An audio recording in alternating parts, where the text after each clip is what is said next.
Arya Stark stood at the foot of the great marble steps in King's Landing, watching as the golden afternoon light slanted across the courtyard. The air felt sticky with tension and anticipation, with the faintest scent of roses trying to mask a deeper odor of refuse and fear. Her heart felt numb in her chest, a dull ache that pulsed behind her ribs ever since the moment she had witnessed her father's head fall. The memory was seared into her mind in haunting flashes, the glint of sunlight off the great sword, the hush of the gathered crowd, the way her father's lips parted as though to say a final word he never had the chance to speak. Arya had screamed that day, though she couldn't remember the sound of her own voice. She had only the echo of the crowd's roars and cheers, a hideous thunder that drowned out all sense of compassion and decency. She had fled. She had cut off her hair and dressed in tatters. She had walked through King's Landing in a daze, blending with the small folk who neither cared nor noticed that she was a highborn girl. She was too small, too dirty, too grief-stricken to stand out. The world was awash in cruelty. She thought of her sister Sansa, imprisoned by the Lannisters' machinations. She thought of Robb and Jon, so far away. Her mother, her younger brothers. Winterfell. She closed her eyes at night and saw only a terrifying emptiness, for the place she once called home felt so unattainable. And overshadowing it all was the memory of the day she lost her father and realized with a harsh finality that she could rely only on herself. That was when she caught the first glimpse of Melisandre. It wasn't in the broad daylight or in a place that Arya might have expected.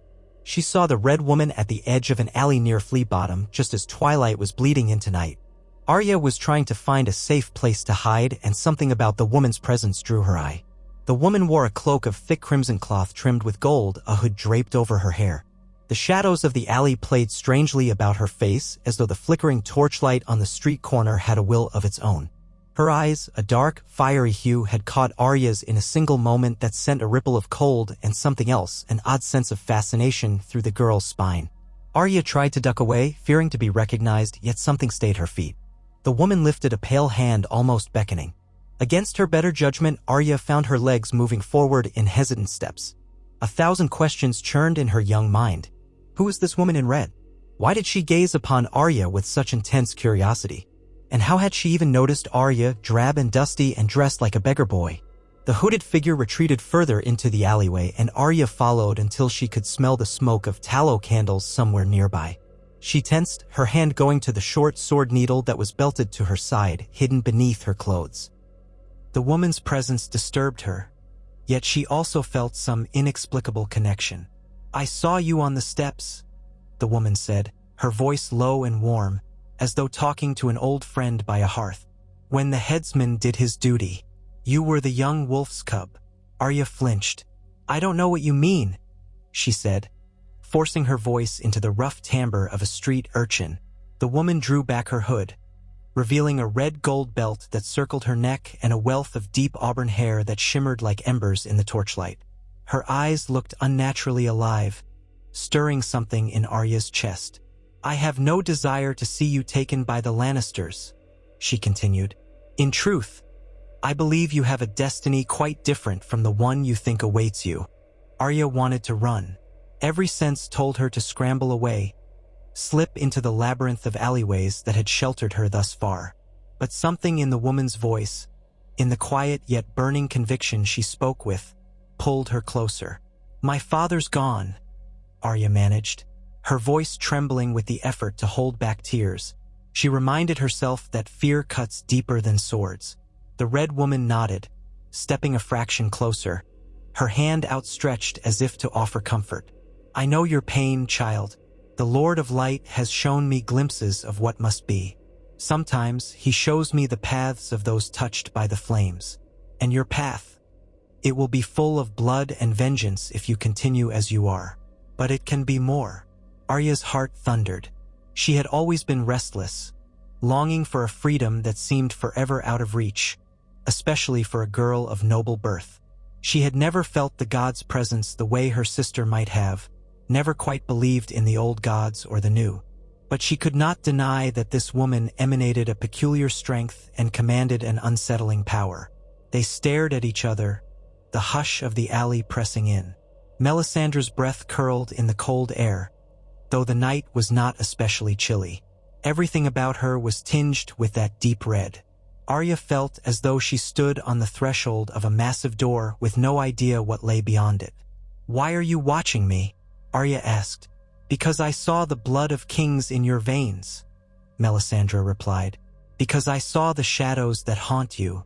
You have lost your father, but that loss has already made you stronger. I would see that strength guided into the light rather than left to the darkness that surrounds you in this city. If you remain here, your chances are slim. The gold cloaks will come for you. The city will devour you, or the Lannisters will put you in chains. A peace to be bartered. I would not have that happen." Arya scowled, defiance rippling through her. "I can take care of myself." The corners of Melisandre's lips curved, not quite a smile. "I believe you can survive, young wolf. But survival is not enough. The war that is coming will demand more of you than you know. The gift you have must be tempered with knowledge. In shadows and in flame there is truth." Arya wanted to protest, but the words felt hollow.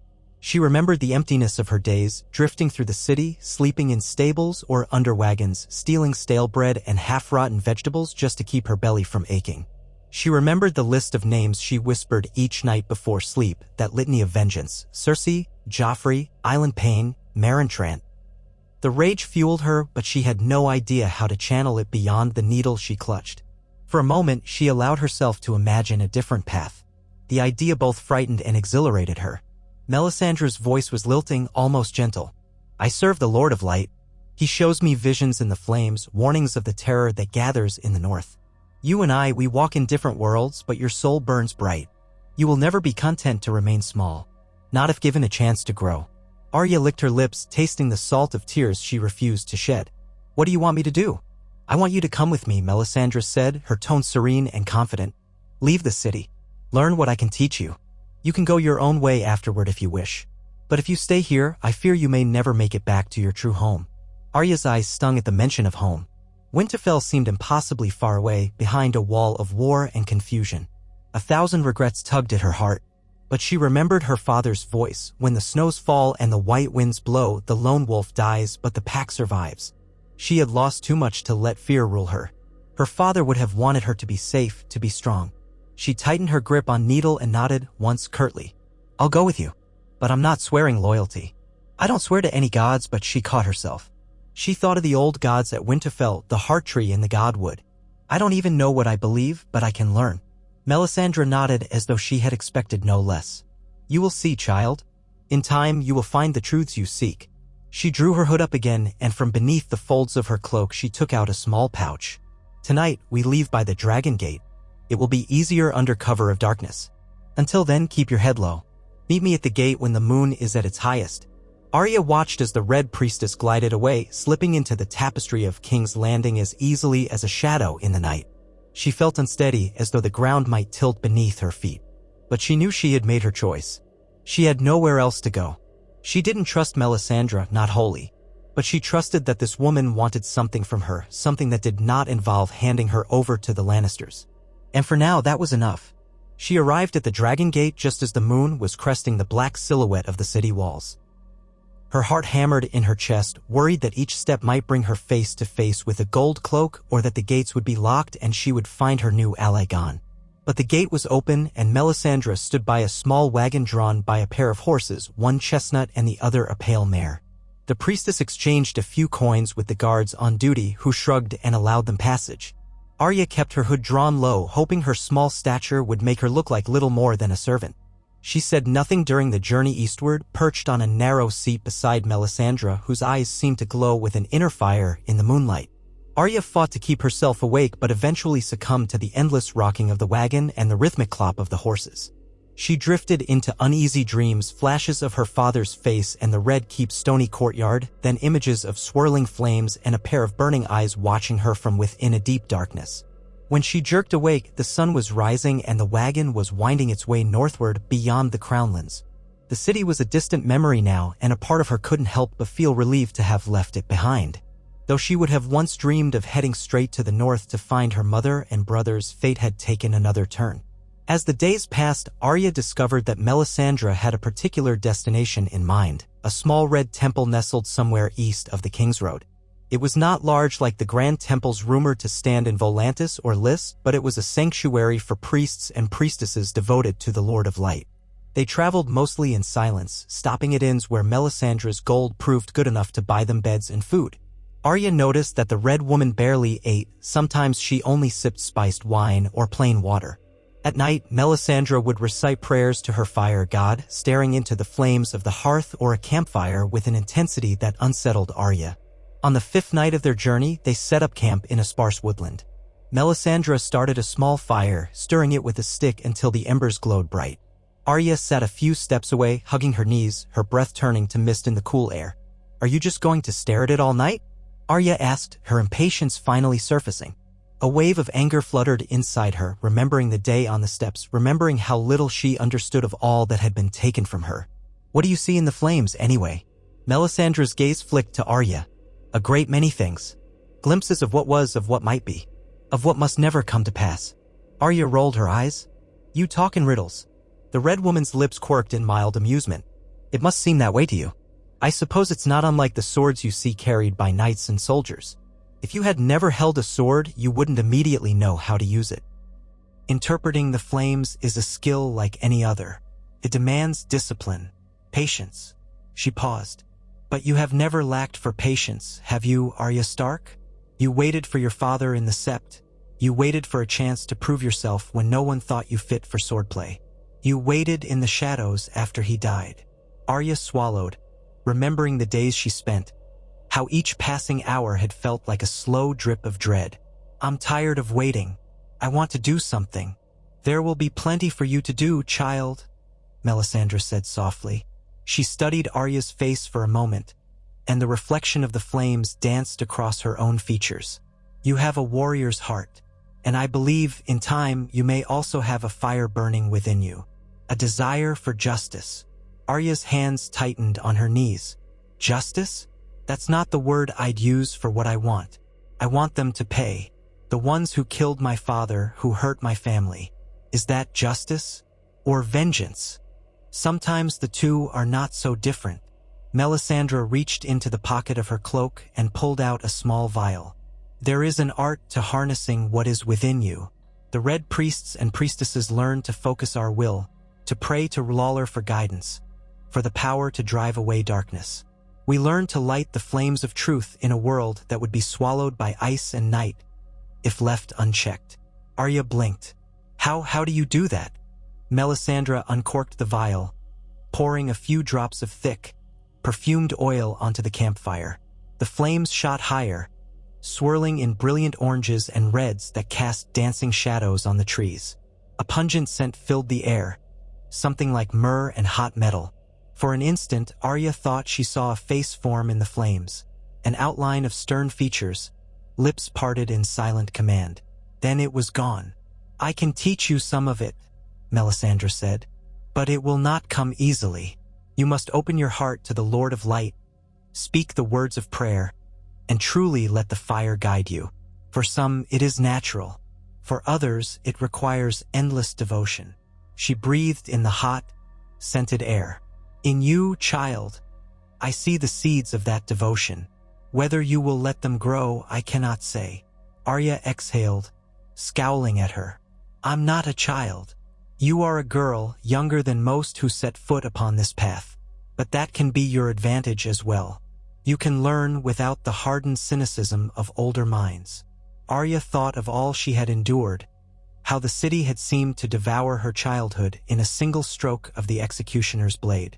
If Melisandre wanted to call her a child, she would not waste her breath protesting further. "Teach me how to fight," she said at last.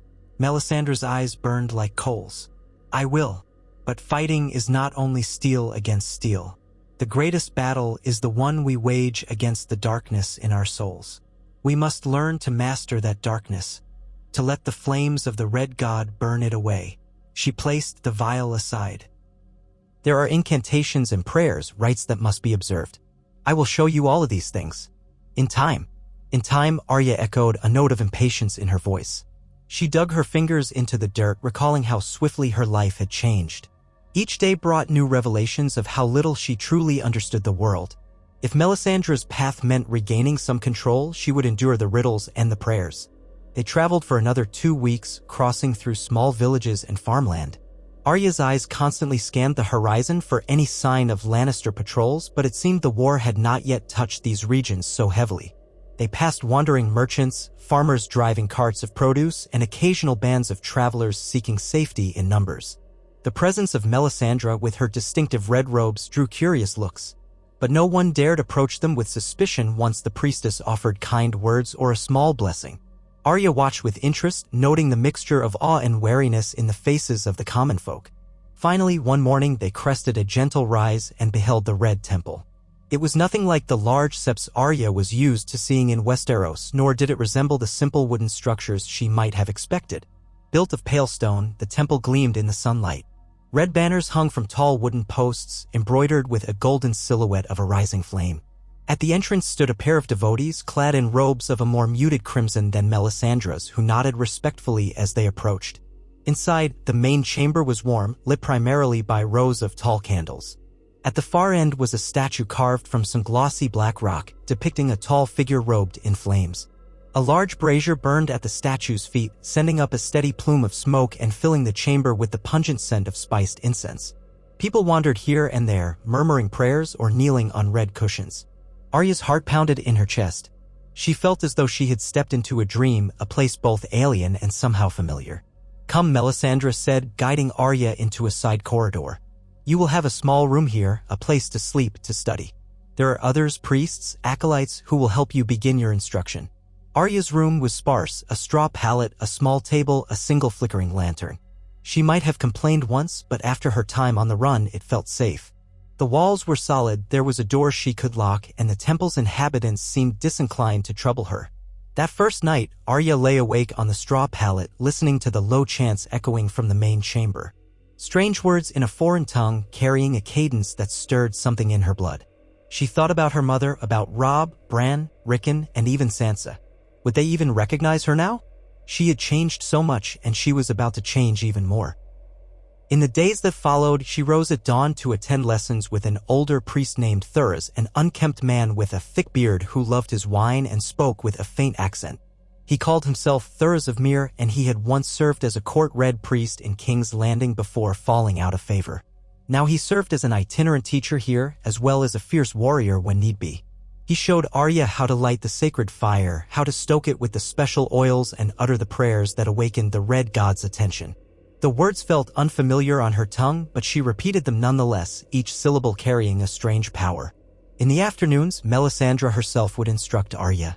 She would stand behind the girl, guiding her breathing, instructing her to focus on the flicker of the candles in front of her and imagine pulling that flame into her own chest. "Feel the warmth," she would say. "Feel it coursing through your veins, chasing out the chill of fear and doubt. The Lord of Light grants the power to those who surrender themselves to his flame." Arya resisted at first, not wanting to surrender to anything. She had learned to rely on her own will, not to entrust her fate to an unseen deity. Still, she couldn't deny the small moments when she felt something shift in the air around her, like a subtle heat against her skin, or a whisper in the back of her mind urging her to open her eyes and see beyond the ordinary. She fought those sensations, yet they returned each time she prayed or chanted. Thuras taught her basic sword forms in the courtyard behind the temple. At first, Arya's heart soared with familiarity. She had learned from Syrio-Farrell, the first sword of Bravos, back in King's Landing. She took to the blade like a fish to water, quickly reminding herself of the fluid steps and swift thrusts. Thuras was impressed, praising her skill with a wide grin. His own fighting style was more brute force, but he recognized her agility. She practiced daily, sweat ring down her brow, the cracked pavers beneath her feet turning slick. Sometimes she would close her eyes, remembering Sirio's voice, swift as a deer, quiet as a shadow. Fear cuts deeper than swords. Days turned into weeks. Arya found a tentative rhythm in the temple's routines. She would rise early, help tend the main brazier, then practice with Thuras. After midday, she would sit with Melisandre to learn about the lore of Lawlor and the prayers, about the illusions that masked the truth of the world and the threat of the White Walkers that lurked in the far north. Arya didn't believe half of what she heard. Ice demons and an army of the dead? She had never seen such things herself. But Melisandre's eyes burned with conviction when she spoke. Over time, Arya's skepticism wavered, replaced by a cautious acceptance. So much else in her life had proven strange and terrifying. Why should ice demons be any different? In the evenings, she found herself whispering that list of names before she slept. But as she continued her lessons in the Red Temple, the litany grew quieter in her mind. Each day, she felt a little more distance from the raw bitterness that had once consumed her. She did not forget, but she found a new sense of purpose blooming in the ashes of her rage. It perplexed her. She still wanted them dead, Cersei, Joffrey, Merentrant, and the rest, but the hunger for vengeance no longer defined every breath. One night, Melisandre roused Arya from her pallet and told her to follow. They crept down dark corridors lit by the occasional torch until they reached a secluded courtyard open to the sky. A narrow moon hung above, the stars scattered like diamonds across black velvet. In the center of the courtyard stood a wide stone bowl elevated on a pedestal. Fire raged within the bowl, fed by some unseen fuel that kept the flames dancing. The wind was cold on Arya's face, but the heat from the flames enveloped her, making her skin prickle. "This is a place of visions," Melisandre said. "Stand beside the fire. Look into it. Let your heart guide you. If the Lord of Light wills it, you may see something that will help you understand your path." Arya hesitated, remembering the glimpses she thought she had caught in the flames before, a swirl of shadows, a face flickering. She stepped forward, swallowing her trepidation. Her eyes fixed on the flames. At first, she saw only the chaotic dance of orange and yellow. But gradually, her vision seemed to shift. The center of the fire began to darken, not as though going out, but as if a window were forming. She drew in a breath, her heart pounding. Shapes danced there, a direwolf prowling through a snowy forest, a single candle flickering in a high tower, a wave of darkness creeping across a land of ice. She blinked, her eyes watering from the heat. She caught a glimpse of faces, some she knew, some she didn't. Gendry with his black hair and curious gaze. The Hound scowling. Sansa looking older and sadder, wearing a cloak of gray fur. Then the vision slid away, replaced by a swirl of red. A voice that wasn't her own whispered in her mind, "The North calls. Blood and fire. The truth is in the flame." Arya gasped, stumbling backward. Melisandre caught her by the arm, steadying her. "Did you see something?" It was, her voice trembled. "I saw my family. The North. And something dark. So dark." She shivered despite the fire's warmth, recalling the wave of blackness. It felt like an endless night. Melisandre's face was grave.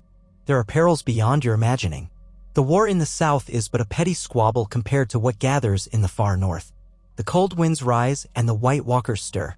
It is said only the fire of Lawlor can stand against them." Arya pressed her lips together. "Then teach me how to stand against them. Show me what I have to do." Melisandre nodded as though satisfied by the determination in the girl's voice. "It will require sacrifice, Arya." "What kind of sacrifice?" "Perhaps more than you're prepared to give." Melisandre looked at Arya with a mixture of sympathy and something harder. "Your old life. Your innocence. Maybe parts of yourself you never thought to give up." "I've already lost more than you can imagine," Arya snapped, thinking of her father, of the illusions she once held of a safe, happy life. "I'll do what I must." Melisandre studied her for a long moment. "So be it." From that night onward, Arya's training intensified. Melisandre and Thuras pushed her relentlessly. She prayed in the main chamber, reciting the liturgies of the Lord of Light. She spent hours in the courtyard sparring with multiple opponents. She meditated before the brazier, trying to keep her mind empty to let the flames fill her senses. The days blurred, each one a test of will and stamina. Sometimes the other acolytes whispered about her. She was younger than all of them, a northern girl with a wild look in her eyes. Some doubted her commitment to the faith of Lawlor. Others treated her with distant respect as though she were something strange and powerful. Arya grew accustomed to their stares. She paid them no mind, focusing on her own progress. She discovered that she could maintain her stamina in duels with far larger fighters. She learned to control her breathing and call upon a trickle of warmth in her limbs even when the chill of the morning air stiffened her joints. In the quiet times, she still repeated her litany of names, her vow to avenge her father and all the harm done to her family. But she began to wonder if the fires of vengeance might merge with the fires of faith. Could she truly serve a god of light and still carry so much darkness in her heart? She wanted to believe that she could balance the two, that her hatred could be purified into something righteous. Late one evening, as she stood watch over the main brazier, keeping it fed with the sacred oils, she heard someone approach. Thuras appeared at her side, a skin of wine in one hand. He stared into the flames for a moment, silent, then said, "You're quiet these days." Arya shrugged. "I'm learning. Thinking." "Don't let thinking overshadow doing," Thuras said with a grin that didn't reach his eyes. You remind me of someone I once knew, a lad who also had a thirst for justice. He was a man grown, though, and the world broke him in ways I hope it never breaks you. Arya tilted her head. Did you teach him, like you're teaching me? Teach him. Thuras laughed softly. In a manner of speaking. We fought side by side in the Riverlands, resurrecting the name of justice in a lawless place. For a time, it felt righteous. Then we realized how monstrous war can be. We were undone by it, though some might say we fought the good fight. Arya said nothing, sensing the old grief in his words. Listen, girl, Thuras continued, his wine-sodden breath drifting toward her. There is a power in the Lord of Light, yes. But do not be fooled. We are still mortal. We break, we bleed. Sometimes the flames show us truths we'd rather not see, or they lead us down paths we can't return from. Arya stared at the flickering brazier. I know, but this is all I have left. Thuras placed a hand gently on her shoulder. You have more than you know. Keep your spirit. Remember why you fight. When he left, Arya clenched her fists. She remembered her father's final moments, the expression on his face before the sword fell. She remembered King's Landing's stench, the scornful faces of the Lannisters, the mocking court that cared nothing for truth. She hated them all. But she also thought of the wave of darkness she had glimpsed in the flames, that terrifying sense of an endless night. If that was real, if something worse than the Lannisters was coming, maybe her vengeance could wait. Maybe her thirst for retribution would be overshadowed by the need to protect the living from a far greater threat. She pressed her hands closer to the brazier's heat. Let the flames burn away her confusion, if only for a moment. Time advanced, and as winter's chill deepened, the days at the Red Temple took on a new urgency. Melisandre spoke often of the White Walkers, of ancient legends describing the long night, of how only the chosen of Lawlor could hold back the cold tide. Arya listened, soaking in every story, every dire prophecy. Though she longed for her family, she also felt a strange sort of home at the temple now. At night, the red banners snapped in the wind, the braziers glowed, and she fell asleep to the murmured prayers of priests and acolytes. One morning, Melisandre summoned Arya to a solitary courtyard ringed by tall pillars. The sky was gray, the air biting cold. A single brazier stood in the center, its flames dancing bravely against the wind. Melisandre wore a heavy cloak trimmed with fur. Arya, clad in her woolen tunic and breeches, flexed her fingers to keep them warm. You have learned well, Melisandre said, her voice firm. You have prayed to Lawlor, fought under Thurza's instruction, and stared into the flames. You have felt the heat of the Red God's power stir in your veins. Arya nodded, her mouth dry. Melisandre produced a small dagger from her cloak. The blade glinted, slender and cruel. Arya tensed, but Melisandre flipped it in her hand and offered the hilt to the girl. Take it. Arya accepted the dagger warily, scanning Melisandre's expression for any hint of danger. In this world, Melisandre said, blood is the price of power. A red priestess must understand that life and death are two sides of the same coin, and that we must sometimes spill blood to serve the light. She motioned to a cage that Arya only now noticed in the corner of the courtyard. Within it was a frightened chicken, clucking softly, its beady eyes glinting with panic. Arya's stomach twisted. Why do I have to kill it? Because the ritual demands it, Melisandre replied. You will call upon the Lord of Light, ask for his blessing, and offer the chicken's blood in return. Arya froze, recalling the times she had killed before. The stable boy at King's Landing, but that had been different, an accident forced by circumstance. And the countless times she had fantasized about killing those on her list. Still, she felt uneasy about this. It was just a chicken, no threat to her. Melisandre's eyes narrowed. Does your mercy extend to those who killed your father? Or to those who will threaten the realm? Blood is blood, Arya. If you cannot do this small act, how will you stand against the terrors that come? Arya stared at the trembling chicken. She knew that at Winterfell, animals were slaughtered all the time for food. Yet something about this felt different, more deliberate. She remembered her father's words about mercy and the responsibilities of taking a life. He always believed that the one who passes the sentence should swing the sword.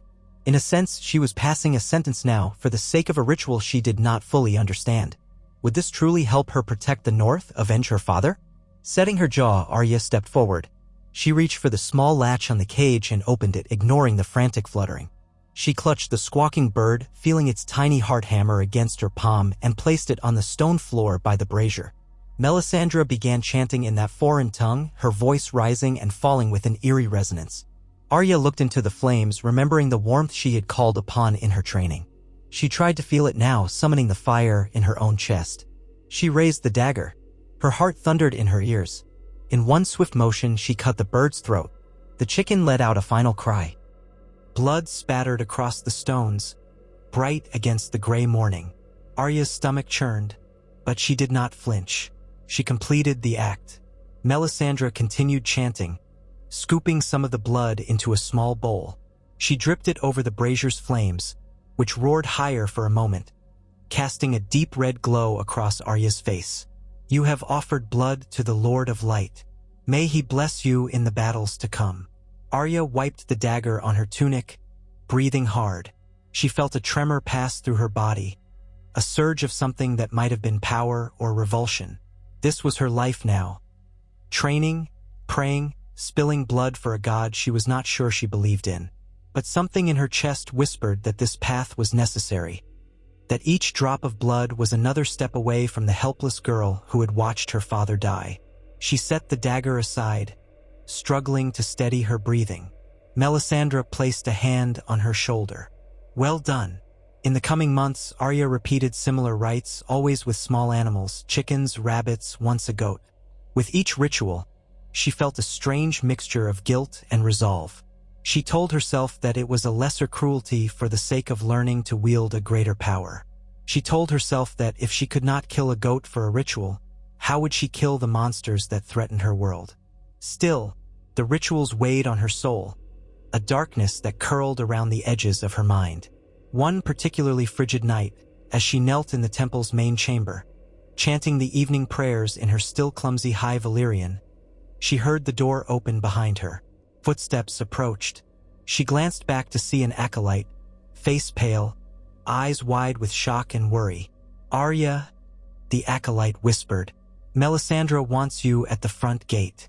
Riders have come with news from the north. Arya scrambled to her feet, heart pounding. She followed the acolyte through winding corridors, out into the torchlit courtyard.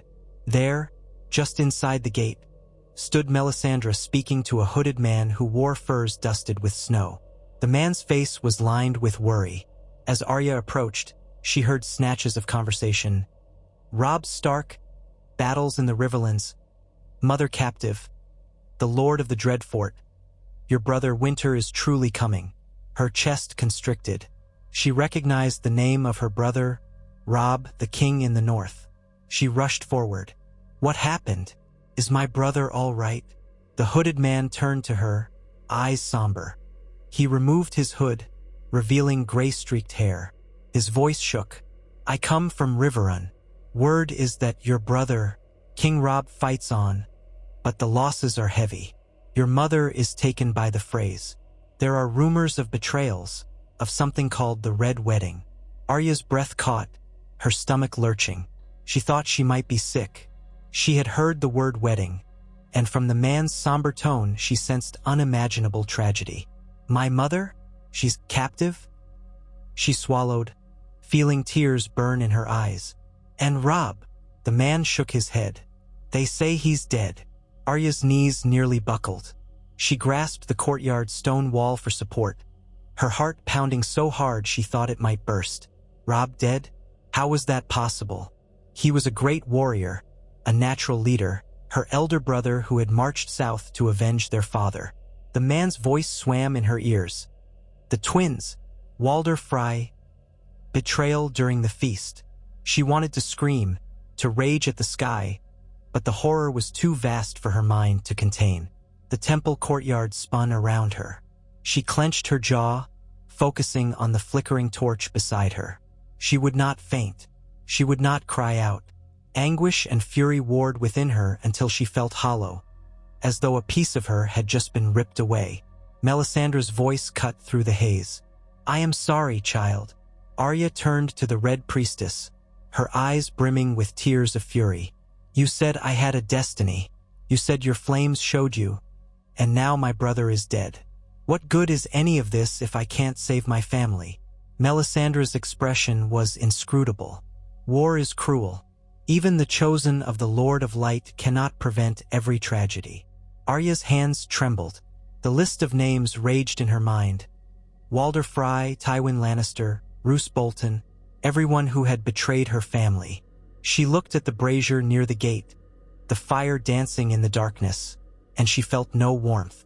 Instead, She felt only her heart turning cold as ice. "I should have been there," she said, her voice trembling. "You would have died with them," Melisandre said quietly. Arya glared, tears slipping from her eyes. "Then maybe that would have been better than living like this, praying and spilling blood for a god who doesn't even spare my brother or my mother." A hush fell over the courtyard. The few acolytes present looked away, not daring to intervene. Melisandre's posture straightened, her red robes shifting with the breeze. "I understand your pain," she said gently, "but your mother may yet live. You can do more for her by remaining alive. The Lord of Light has not turned his face from you, Arya. Pain is part of your trial." Arya clenched her fists. She wanted to shout, to curse all the gods, old and new. Her entire body quivered with grief. But she swallowed the sobs, letting them settle like stones in her gut. "Then teach me something real," she whispered. "Teach me something that can help me avenge Robb, help me save my mother. Teach me how to kill those who did this." Melisandre studied Arya, her face calm. After a moment, she nodded. "Very well. If that is your will, then I will show you how the Red Priests wield flame in battle. But know that you risk your soul walking this path solely for vengeance." Arya wiped away her tears with a shaking hand. "My soul? I don't know if I have one anymore. All I know is I need to fight." From that day on, Arya's training took on a sharper edge. Melisandre taught her incantations to set her blade aflame, to burn away the flesh of enemies. The cost was great. It required hours of prayer, and the more complex the incantation, the more it seemed to drain Arya's energy and spirit. Thuras drilled her relentlessly in the courtyard, teaching her to fight multiple opponents, to defend herself while channeling the power of R'hllor. Arya learned to grip a sword with the intensity of a soldier and to speak the words of flame with unwavering conviction until a faint glow would envelop her steel. She practiced day after day, her calloused hands never quite steady, her eyes hollow with the memory of her family's downfall.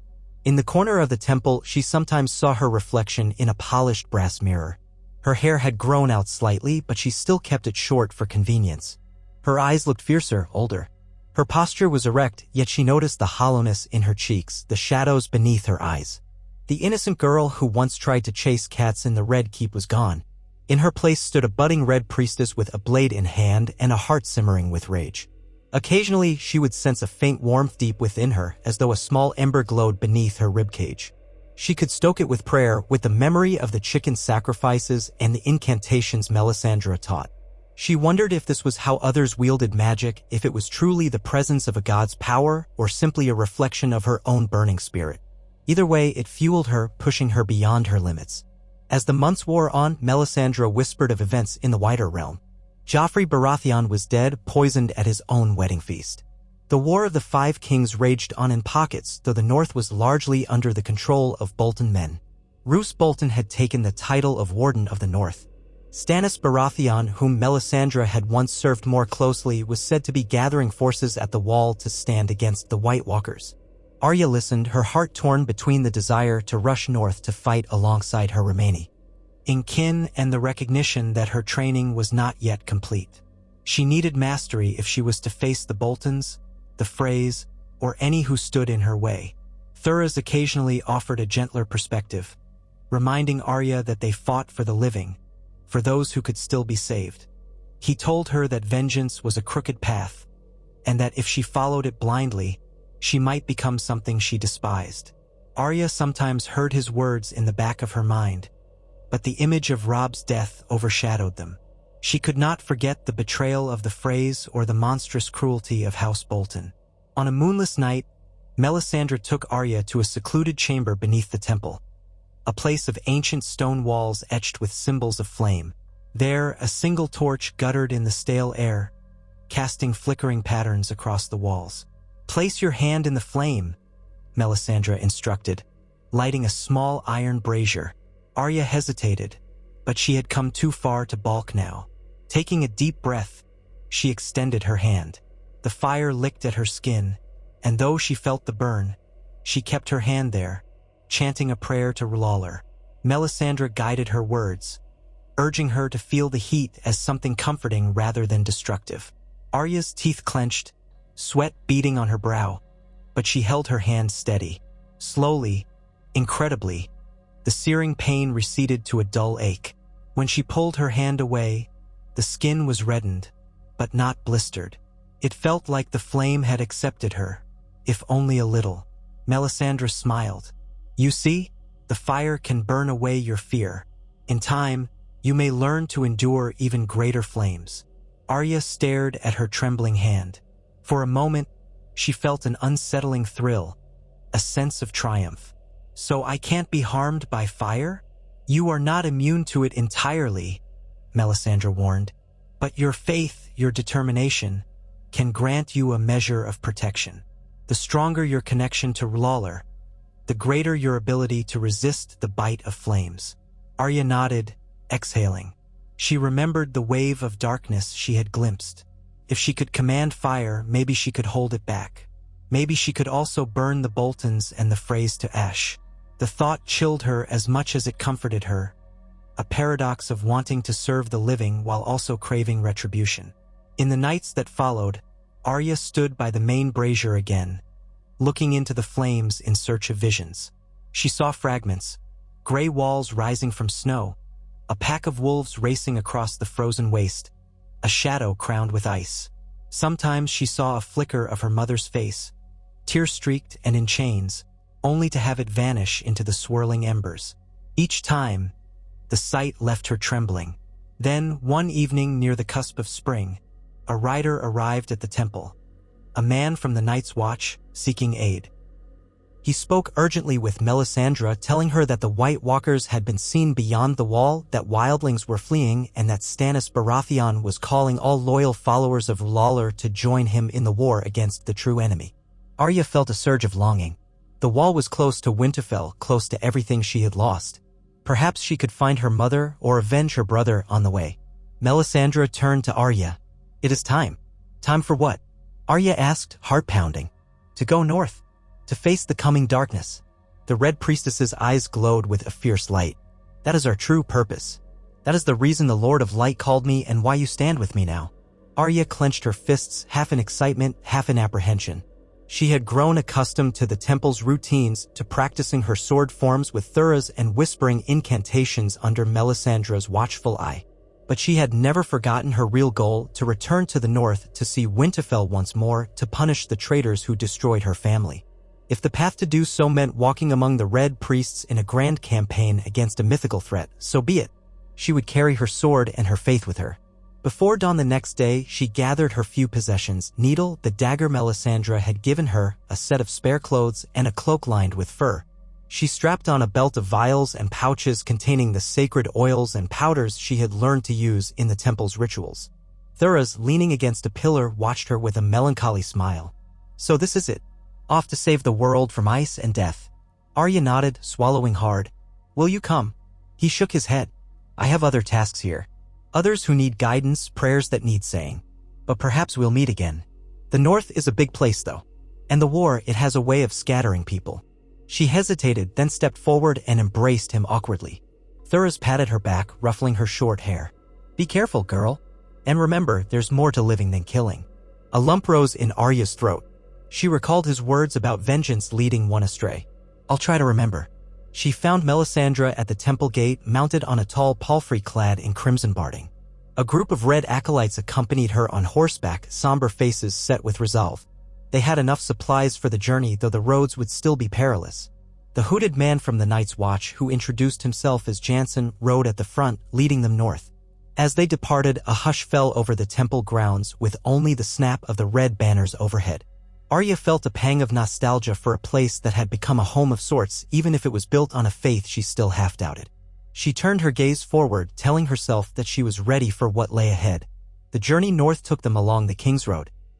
They passed villages ravaged by war, fields scorched by raiders, the signs of chaos that had consumed the realm since her father's execution. But Arya felt a new sense of purpose with each mile. She was returning to her homeland, changed by her time in the Red Temple, armed not only with her sword but with the prayers and incantations of the Lord of Light. That ember in her chest glowed brighter in the cold northern wind. One night, when their campfire blazed against the stark silhouette of leafless trees, Arya walked among the sleeping acolytes and found Melisandre gazing into the embers. The priestess glanced up, her red hair gleaming like polished copper in the firelight. "You cannot sleep?"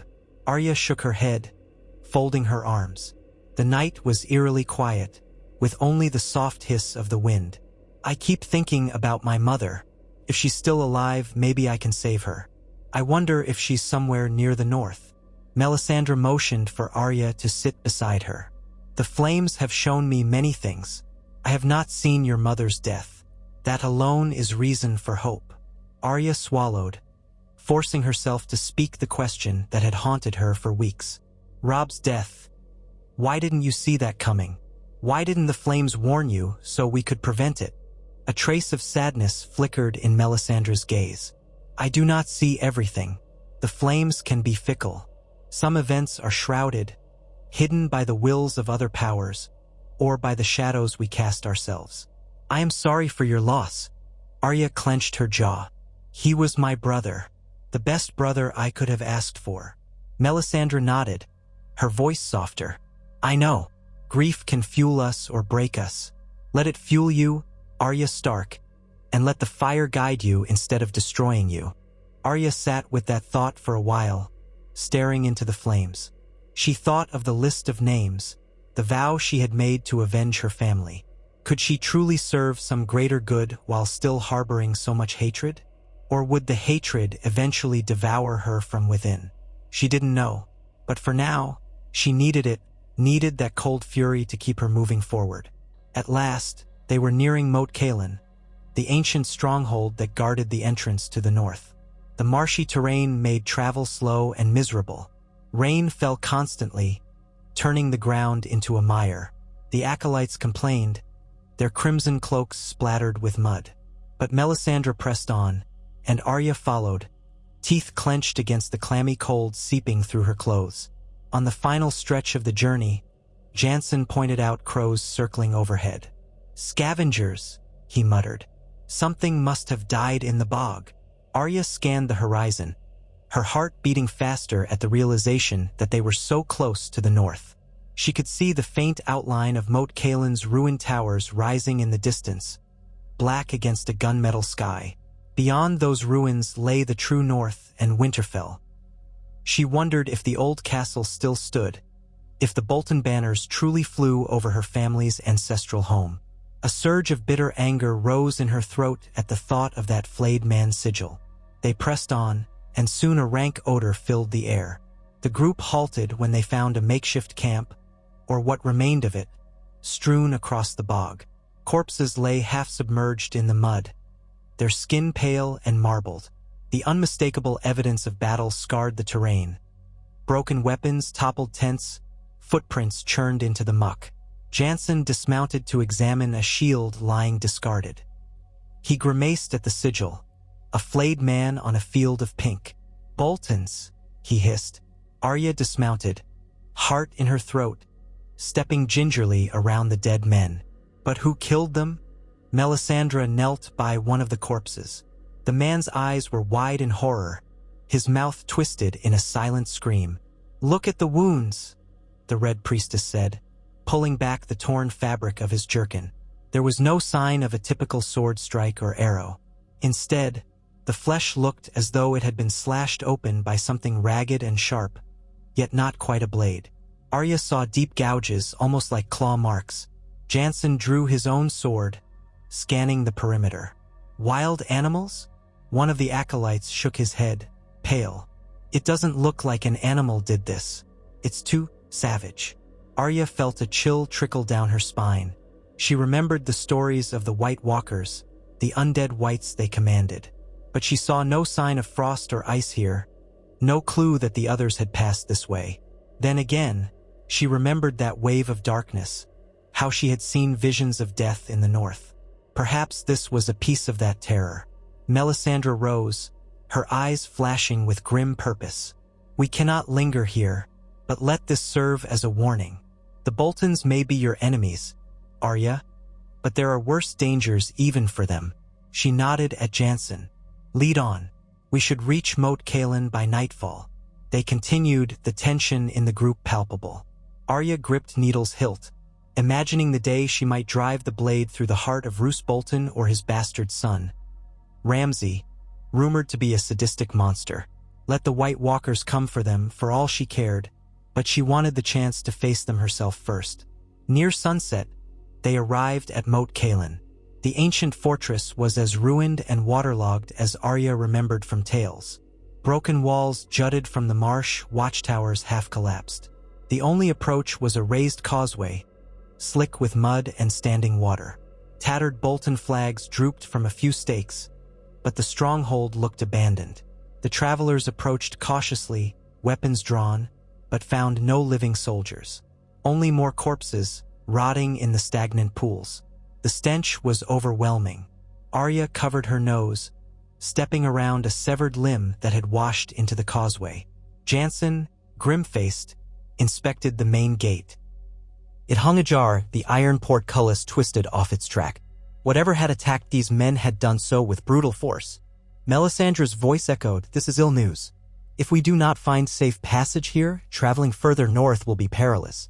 "We should try to get through quickly," Jansen said. "I doubt anyone is alive here." They made their way through the ruined courtyard, stepping over debris and shattered stones. Arya's skin prickled with unease. The place felt haunted, the silence oppressive. She imagined ghosts in every shadow, the restless dead watching them pass. A memory flickered, the house of black and white in Bravos that she had once heard of, a place of death. Would she have ended up there in another life? As they crossed into an inner bailey, a low moan drifted through the air. Arya froze, heart hammering. The moan came again, this time from a small outbuilding once used as a storage shed or stable. Jansen raised a hand to caution silence. The group advanced slowly. From the gloom of the outbuilding emerged a figure, stumbling, its clothes shredded and caked with blood. At first, Arya thought it was a wounded man, but as it stepped into the gray light, she saw its vacant eyes, skin drawn tight over bone, lips pulled back in a rictus grin. A ghoul. She had never seen one so clearly, but she remembered the stories of whites, the dead raised by the others. Yet this thing seemed different from the ice whites of legend. Its flesh was not frozen, but decayed. It swiped at the air with blackened nails. Before she could move, Jansen lunged, sword swinging.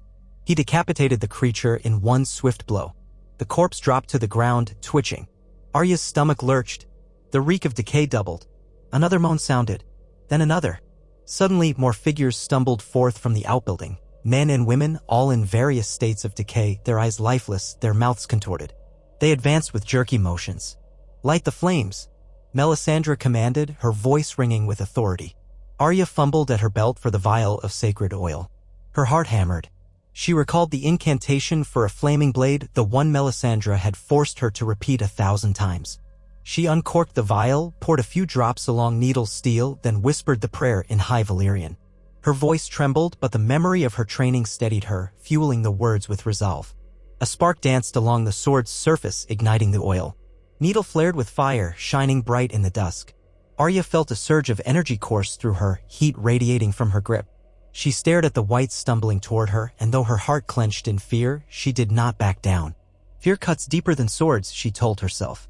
With a cry, she slashed at the nearest white. The flaming steel carved through its torso, setting its decaying flesh alight. The creature screeched, falling back into the mud. Another lunged for her. She sidestepped, thrusting Needle through its chest. Fire spread across the corpse like kindling. She coughed at the pungent smoke, her eyes stinging, but she pressed on. Melisandre raised her hands, chanting in a resonant voice. The brazier's fire in the courtyard flared outward in a wave of flame that consumed several of the shambling whites at once, turning them to ash. The red acolytes fought with torches, setting the undead ablaze. Jansen swung his long sword with practiced efficiency, decapitating any that drew too near. Within minutes, the courtyard was filled with the stench of burnt flesh. The last white collapsed, a mass of charred bone and melted tissue. Arya stood panting, Needle's flames sputtering in the damp air. Her limbs trembled with adrenaline, but she was unhurt. She glanced at Melisandre, whose face was set with grim triumph. The priestess moved toward Arya and placed a hand on her shoulder. "You see now why the Lord of Light's power is needed," Melisandre said. "Without flame, these things would keep rising until the world was overrun." Arya nodded, breath ragged. She stared at the smoldering corpses, feeling both horror and a strange satisfaction that she had bested them. This was no petty squabble or duel. She had just fought the unnatural, the very sort she had been warned about. It struck her, with a profound chill, that if such creatures roamed the north, her family's killers might not even be the worst threats she would face. Jansen wiped sweat from his brow, turning to Melisandre. "We can't stay here. Let's move on. Find a safer camp further along the King's Road." Melisandre agreed, and the group remounted. Dusk was thickening into night, the sky streaked with bruise-colored clouds. Arya looked over her shoulder once at the ruined fortress, where a faint glow of embers marked the place of their battle. She imagined that ancient stronghold in a different time, proud and strong, but now it lay in decaying ruin, infested with monstrous echoes of war. A wave of sorrow and longing for home washed over her, but she steadied herself, tightening her grip on Needle. This was her life now, and if the north was plagued by wights and worse, she would need all the fire she could muster. They pressed on along the King's Road, leaving Moat Cailin behind. Rain started to fall, a slow, steady drizzle that extinguished the last flames clinging to Arya's blade. The cold sank into her bones. She wondered if the White Walkers truly commanded these wights, or if some other necromancy was at play. Either way, the road ahead promised more danger than she had ever known. But for the first time since she fled King's Landing, Arya felt that she was no longer running away. She was running toward something, toward a reckoning with the forces that had torn her family apart, toward the battles that would decide the fate of the North, and perhaps all of Westeros. Her hand flexed on Needle's hilt, remembering the heat of flame that had answered her call. In her heart, she dedicated each strike to the memory of her father and brother, each prayer to the hope that somewhere her mother might live. She was Arya Stark, a child of Winterfell, and now she was also a Red Priestess in training, armed with the power of Lawlor and the unstoppable drive of her own courage. Let the undead come, let the Boltons cower in their stolen halls, let the White Walkers descend from the farthest reaches of the north.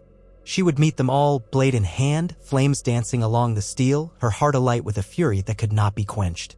She was done hiding. She was done waiting. The snows might fall and the white winds blow, but she would stand firm, a small yet fierce figure in crimson and gray, forging her own destiny in the crucible of war. And if the world burned with the fires of the Lord of Light, she would make certain that those who had wronged her family were consumed by its flames first. They made their camp that night at the edge of a pine forest, gray trunks rising like sentinels from ground half-frozen and crusted with needles. The acrid smell of burning corpses from Moat Cailin clung to their clothes, despite the cleansing drizzle that drenched their cloaks. Arya huddled close to a low fire, her cloak wrapped tight around her shoulders, trying to hold onto some semblance of warmth. Sleep came in uneasy fits. Every time she closed her eyes, she saw the whites again, their vacant eyes, their twisted faces. She saw Needle blazing in her hand, flame dancing on steel. And then she saw the red wedding, the image her imagination conjured and embellished, Rob's body crumpling, her mother's scream, the betrayal in the lamp-lit hall of the twins. She dreamed of the rotting shapes that had been men, clawing and grasping, relentless. And then her father's head, severed on the platform in King's Landing, all the agonies of her life tangling in the darkness behind her eyelids until she jerked awake, breathing fast. Melisandre was awake too. She often slept little, and Arya wondered if the priestess, for all her powers, was troubled by nightmares of her own. If she was, she did it well. Her face gave nothing away, fixed on the night sky or the dying flames with the same unshakable resolve. Sometimes Arya envied that composure, and sometimes she resented it. Didn't Melisandre feel anger too? Didn't she ache with grief when the visions in the fire foretold horror? Or had the Red Woman witnessed so much in her life that all mortal concerns turned fleeting? Whatever the truth, she showed none of it now. As dawn broke, a cold gray light seeped through the pine boughs, and Melisandre stirred the embers with a stick, tossing in a handful of dried leaves to coax the flames. The small fire leapt hungrily, giving up a wan light as the rest of the acolytes awakened. They murmured their morning prayers, voices hushed, the same foreign words that had become as familiar to Arya as the old prayers her septa once forced upon her at Winterfell. It took them another 2 days to come within sight of the next northern boundary, where the land rose into hills that formed the old domain of House Stark. Everywhere Arya looked, She saw vestiges of war or neglect. The scorched remains of a holdfast, a collapsed watchtower, farmland where fields had lain untended too long, choked by weeds and brush. The people they passed were wary. Some had the half-starved look of men and women who had been raided again and again, uncertain whether the next traveler would be friend or foe. Melisandre tried to speak comfort to any who approached, but most drifted away, unconvinced. Who could blame them? Hope was a luxury in the north these days. One evening, they encountered a ragged band of refugees. A family of 6, for children and their parents, huddled in the lee of a ruined barn. A mere scattering of possessions were piled behind them. Some sacks of grain, a chipped cooking pot, and a soiled blanket. The father's face was drawn with desperation as he pleaded for help. His youngest child, a girl no older than 7, had a leg wound that had festered in the filthy conditions of their flight. Arya watched as Melisandre dismounted and knelt beside the child. With a quiet prayer, the Red Priestess examined the wound. The stench of infection hung in the air. Melisandre asked one of the acolytes for a waterskin of fire-soaked water, prepared in the temple to cleanse and bless. Arya hovered, uncertain how it could help. Yet she had witnessed the Red Woman's healing arts before. Sometimes it worked wonders. Sometimes it worked nothing at all. Perhaps R'hllor's will was a mysterious thing. But that day, as the father wept, Melisandre murmured an incantation over the water and trickled it carefully onto the wound. Steam rose from the child's leg, and the girl cried out in pain. For a moment, Arya wanted to recoil from the sight. The father nearly jerked the child away. Then, slowly, the wound darkened and clotted, the angry redness receding as though drawn out by some invisible hand. The girl's sobs ebbed to whimpers. Arya couldn't look away. She was torn between wonder and dread. This was the same woman who had taught her to set her blade alight with a prayer. The same woman who, not so long ago, had guided her through ritual slaughter of animals in the temple courtyard. Yet here she was, gentling a wound, perhaps saving a life.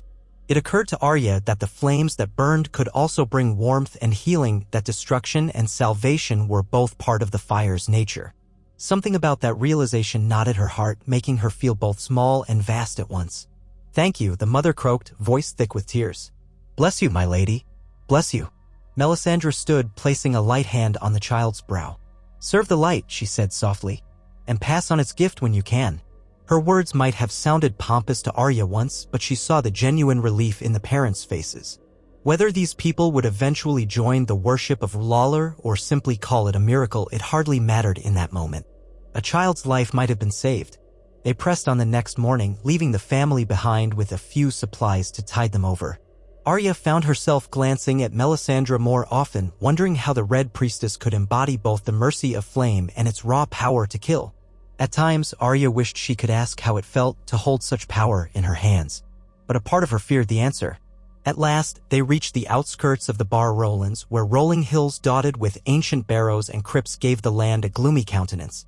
Here, the wind cut sharper, carrying the crisp bite of the far north. Arya shivered beneath her cloak. It felt simultaneously like coming home and venturing into a new land she had never seen. The north, she remembered, was a place of faintly sweet breezes, crisp winters, and stern but honorable folk. Now, the land wore a hushed, haunted atmosphere. That hush pressed in on her as they rode along the deserted roads. Even the trees looked different, taller, spindly, as though trying to reach for the clouded skies in desperation. On the second day in the Bar Rollins, they happened upon a group of Bolton men camped near a small stream. Melisandre, Jansen, and a couple of acolytes scouted ahead, leaving Arya and the rest behind. They soon returned with grim news. The Boltons had strung up 3 villagers from a scraggly tree, leaving their bodies to sway in the cold wind. A battered sign reading "Traitor" dangled around each corpse's neck. Arya's mouth went dry at the thought of crossing paths with the men who had done that. Even so, rage churned in her gut. Bolton men. Murderers. Betrayers. She recalled how Roose Bolton had turned on Robb.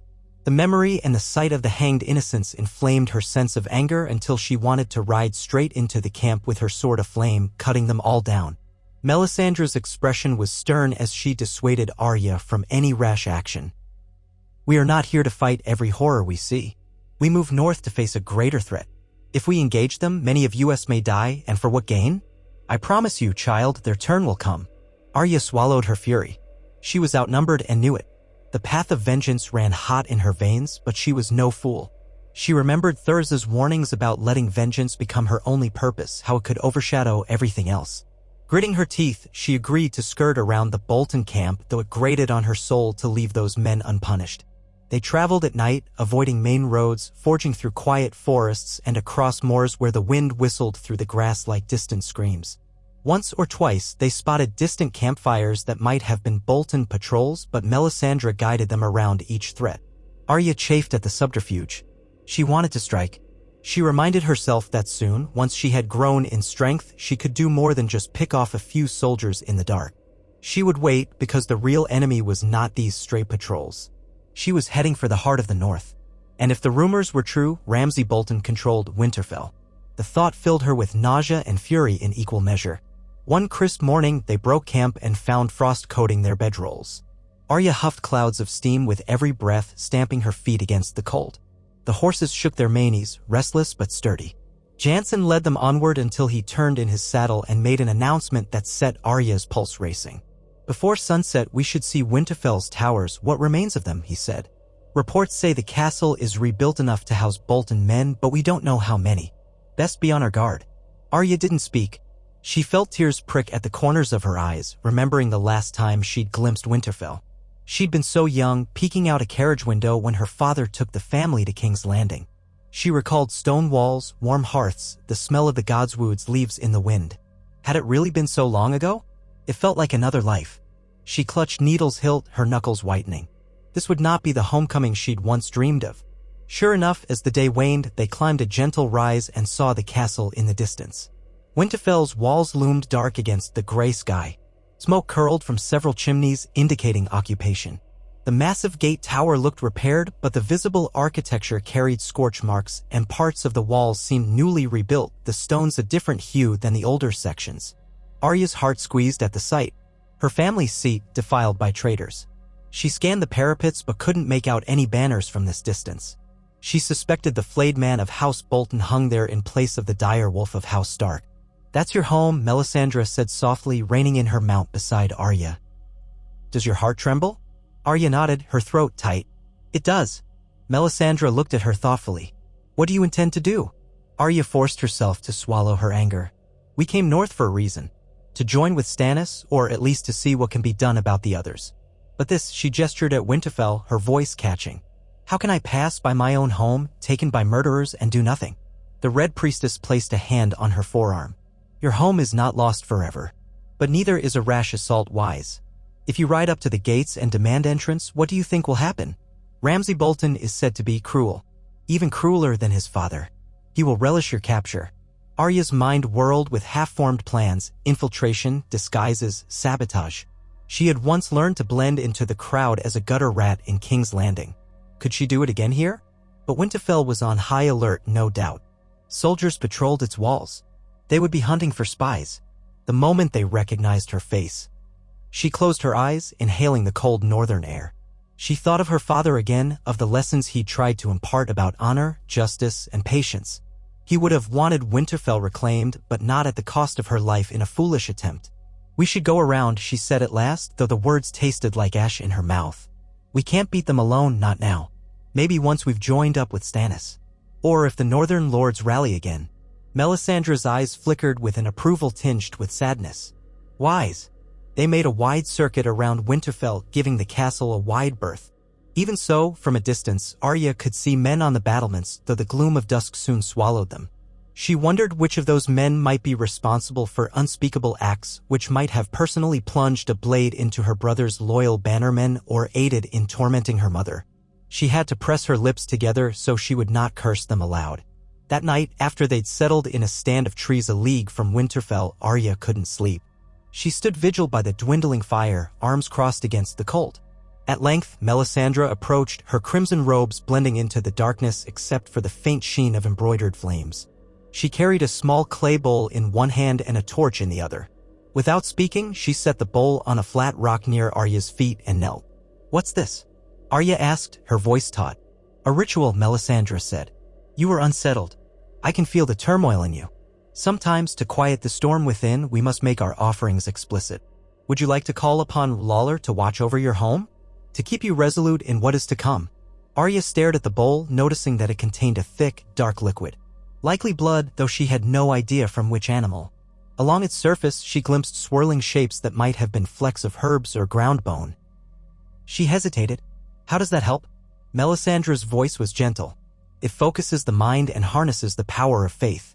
Fire transforms what it touches and in so doing brings clarity to the one who prays. Arya didn't move at first.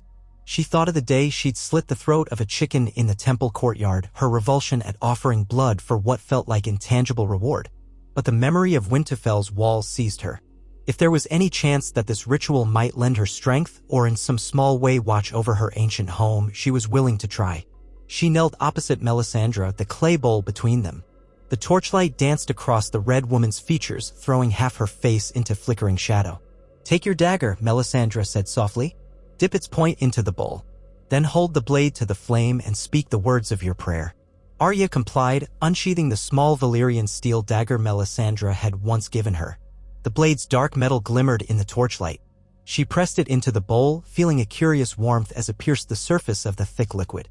Her stomach churned at the iron tang that rose from the bowl. She lifted the dagger, droplets clinging to the tip, then held it over the torch flame. The heat licked at the blade, causing the droplets to sizzle and hiss. What do I say? Arya asked, her voice barely above a whisper. Speak from your heart. Call upon the Lord of Light as you would call upon a friend or an ally in battle. Arya's pulse drummed in her ears. She thought of her father, her mother, her brothers. She thought of the castle that had once been her safe haven. She remembered the crackle of its hearths, the whispered prayers to the old gods in the godwood, the way the snow blanketed the courtyard in winter and the sun lit the ramparts in summer. She swallowed, feeling tears threaten to well up. Summoning a breath, she let her words flow. Lord of Light, she whispered. Lawler. I'm Arya Stark of Winterfell. My home is taken by traitors. My family's blood soaks the ground of the twins of the Trident of King's Landing. I offer you my blade, my strength, and my fury. Help me to keep my resolve. Let me take back what was stolen. Let me save those I still can. Let the flames guide me and burn away my fear. The dagger's tip flared brighter, the blood sizzling off the metal.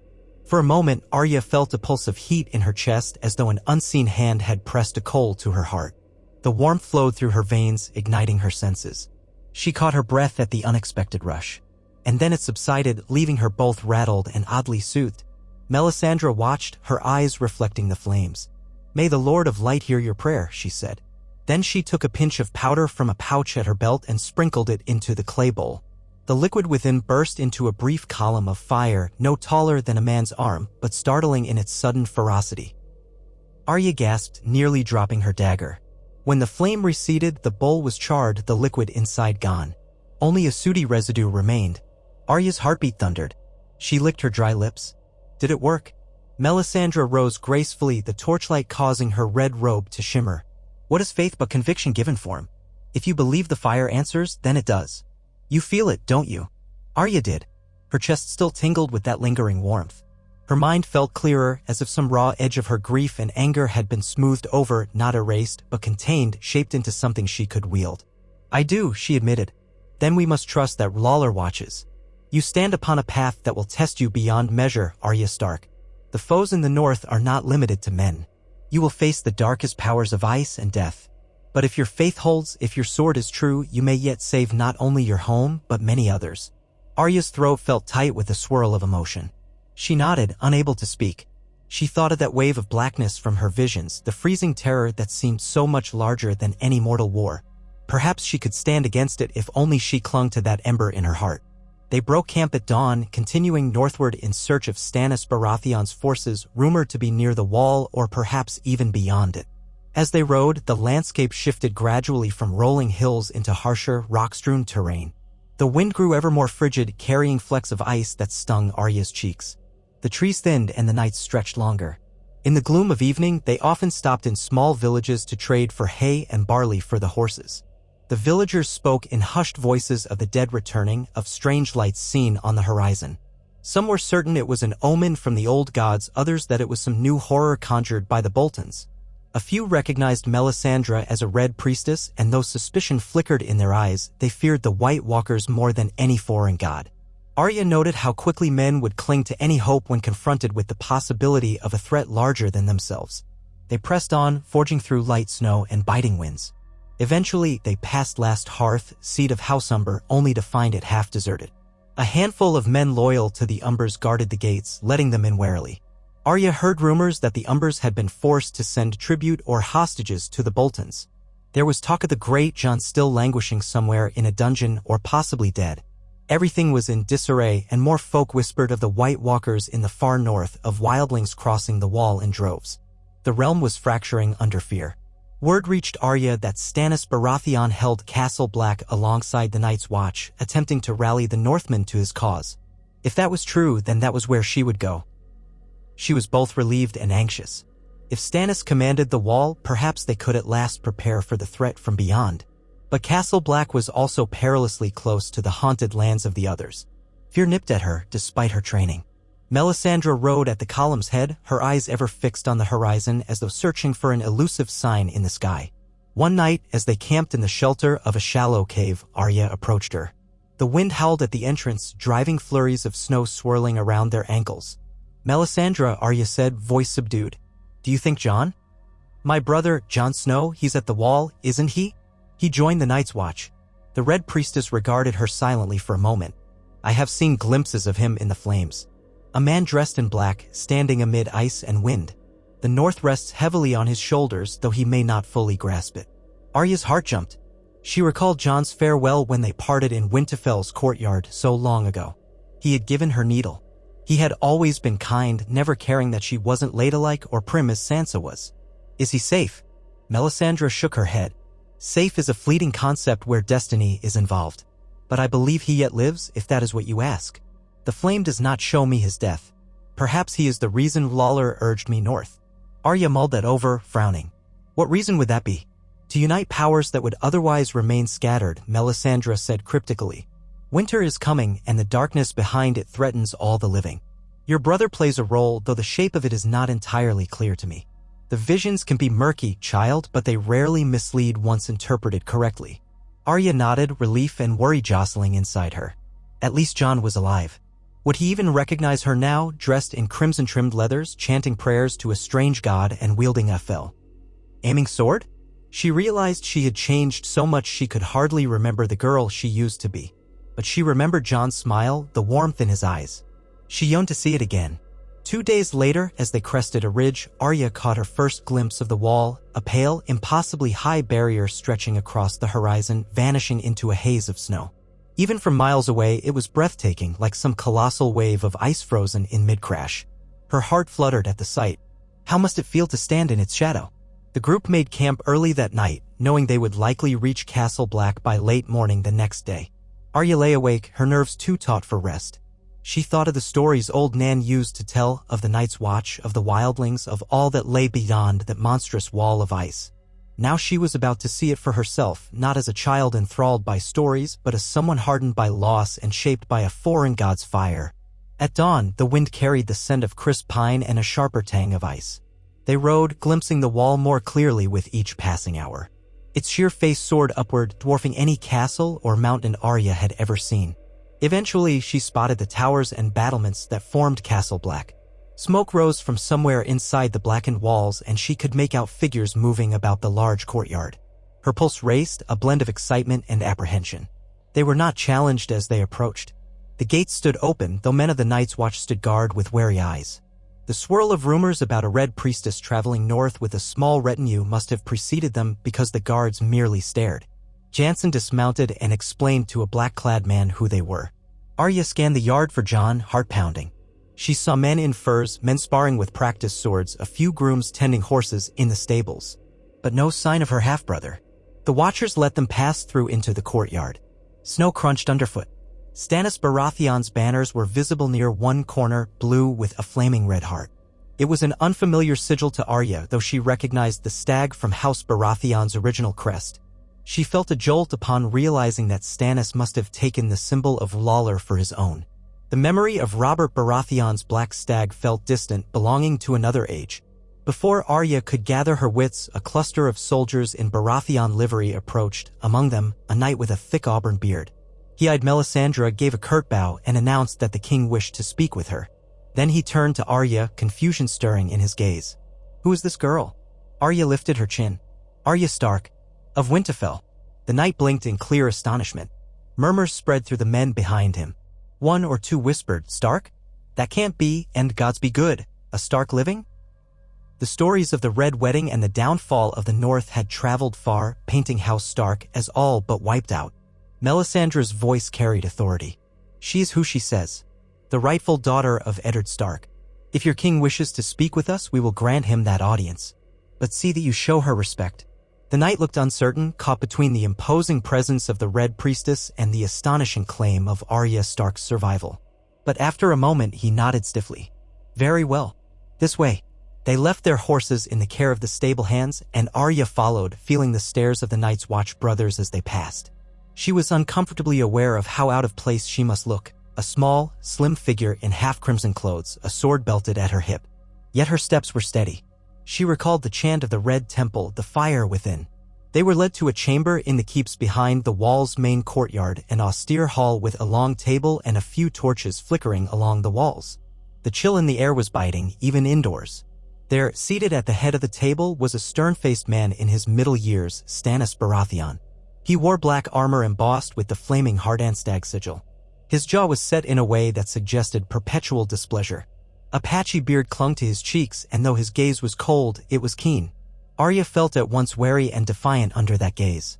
Standing near him was the Lord Commander of the Night's Watch, a tall man with dark hair, pale skin, and gray eyes. Her heart leapt. Jon. Older now, he had the bearing of someone accustomed to command, the cloak of the Night's Watch draped over his broad shoulders. For a moment, Arya thought she was dreaming. This was Jon Snow, her beloved half-brother, looking so grave. She wanted to run to him, but her feet stayed rooted, uncertain of the decorum here. Stannis' cold voice broke the silence. "Melisandre, you've returned. And you've brought guests, I see." Melisandre inclined her head in a graceful half-bow. "Your Grace, I have journeyed far with these companions. One is of particular note, Arya Stark of Winterfell." Stannis' eyes flickered with something like surprise. "Arya Stark? Last I heard, the surviving girl was believed lost. Or perhaps dead." He looked at her, studying her face. "If you are who you claim to be, it would seem the Starks are not so thoroughly extinguished as we believed." Arya's pulse thrummed. She forced herself to speak calmly. "I am Arya Stark. I've come north because I heard you were rallying against the threat beyond the wall. And because I want justice for what happened to my family." Stannis tapped his gauntlet fingers on the table. "Justice, is it? Many in this realm clamor for justice, girl. Yet the realm is in chaos. We have an onslaught of wildlings, White Walkers, and traitors to deal with. The name Stark carries weight, but I wonder if you understand the cost of what you seek."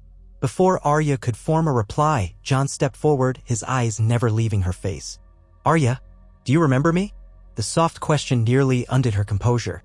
She swallowed hard, noticing the warmth that crept into her cheeks despite the cold. "Jon," she whispered. "Of course I do. How could I forget?" Jon's face eased from sternness into something like relief.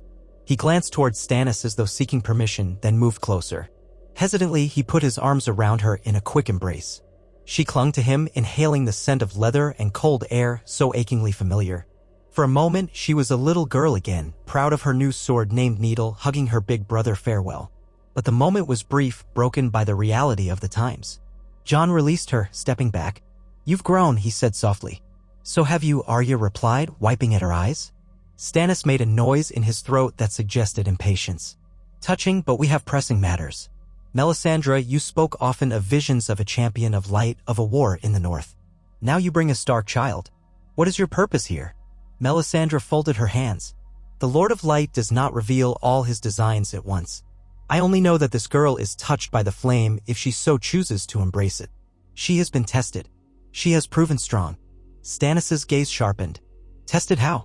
Before Melisandre could respond, Arya stiffened her spine. "By everything," she said, her voice firm. "By losing my father, by the war that took my brother, by living under threat of the Lannisters, the Boltons, and the Freys. I learned from the Red Temple to harness the power of Lawlor. My sword can burn. I can fight whites. And I came here to do just that." Jon glanced at her with a mix of alarm and curiosity. "You can wield fire?" Arya shrugged, lips tight. "I can. Melisandre taught me." I haven't mastered it completely, but I'm learning. She wondered if Jon would condemn her new faith, if he would see it as betrayal of their upbringing in the old gods. But for now he said nothing, merely nodding, though she saw confusion flicker across his face. Stannis considered her words. You wish to fight the dead. Good. We need every sword, though I won't place great faith in a young girl's illusions. Still, if Melisandre vouches for your abilities, so be it. He sighed, rubbing a hand over his beard. We prepare for a campaign beyond the wall soon. There are wildlings to bring into the fold or to scatter, and White Walkers to confront. And then there's the matter of Winterfell. Arya swallowed. Ramsay Bolton holds it. Stannis' scowl deepened. Yes, but I mean to change that. Once we secure the wall against the worst of the threat, I intend to move south and wrest Winterfell from the Boltons. The Northmen must see that I stand against the true enemy, both living and dead. Perhaps that will spur them to rally to me. Arya found her hands trembling at the idea of Winterfell's liberation. She wanted to volunteer, to say she would ride at the vanguard. But her gaze flicked to Jon. He wore the black cloak of the Night's Watch.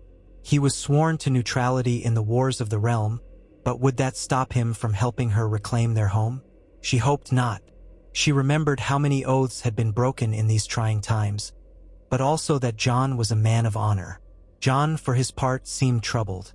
My duty is to the Night's Watch, Your Grace. We don't involve ourselves in southern conflicts. Our war is here. Stannis pressed his lips together. A pity. Your name might have swayed the lords of the north. And if this truly is Arya Stark, your sister, that might have doubled the effect. We need the Northmen to unite if we're to stand a chance against the White Walkers or the Boltons. They follow the name Stark more loyally than they would me. His eyes flicked to Arya. Perhaps you can rally them instead. Arya set her jaw. I'll do whatever it takes to free Winterfell, Melisandre murmured. And to face the dead. Remember that the darkness beyond the wall is not mere rumor. I have seen it. The White Walkers gather. They come with an endless night to swallow this world, unless the flames hold them back. Stannis nodded curtly. Then it seems we have an accord of sorts. Rest and ready yourselves. The time will come for action soon enough. He dismissed them with a wave, turning to confer with one of his knights. Arya and Melisandre stepped aside. Jon lingered, his eyes lingering on Arya, the flicker of 100 unspoken questions in his gaze. Arya wanted to speak, to pour out everything that had happened to her, from King's Landing to Harrenhal to the Red Temple, but she sensed Stannis expected them gone. The guards were shifting uncomfortably. Perhaps it would be best to talk later, in a quieter setting. They emerged from the hall into the crisp air of Castle Black's yard. Brothers of the Watch bustled about on various tasks. Melisandre was soon approached by men who recognized her as the king's most trusted priestess, pulling her aside to discuss some matter of supply caravans. Arya found herself alone for a moment, scanning the yard. Then she saw Jon, waiting in the shadows of an archway. She walked toward him, her heart fluttering with a mixture of anxiety and longing. He smiled softly, but it was definitely a smile. Arya, he said quietly, as though testing her name on his tongue. She smiled back, ignoring the tears that threatened. I'm here, Jon. He hesitated, then pulled her into another embrace, this one warmer. She pressed her face into his cloak, inhaling the faint scent of salt and fur. So many questions clamored within her, but for a moment she simply let herself feel safe in his arms, remembering a time when the world was less cruel. When they drew apart, Jon guided her to a quiet corner near the stables where they could speak without interruption.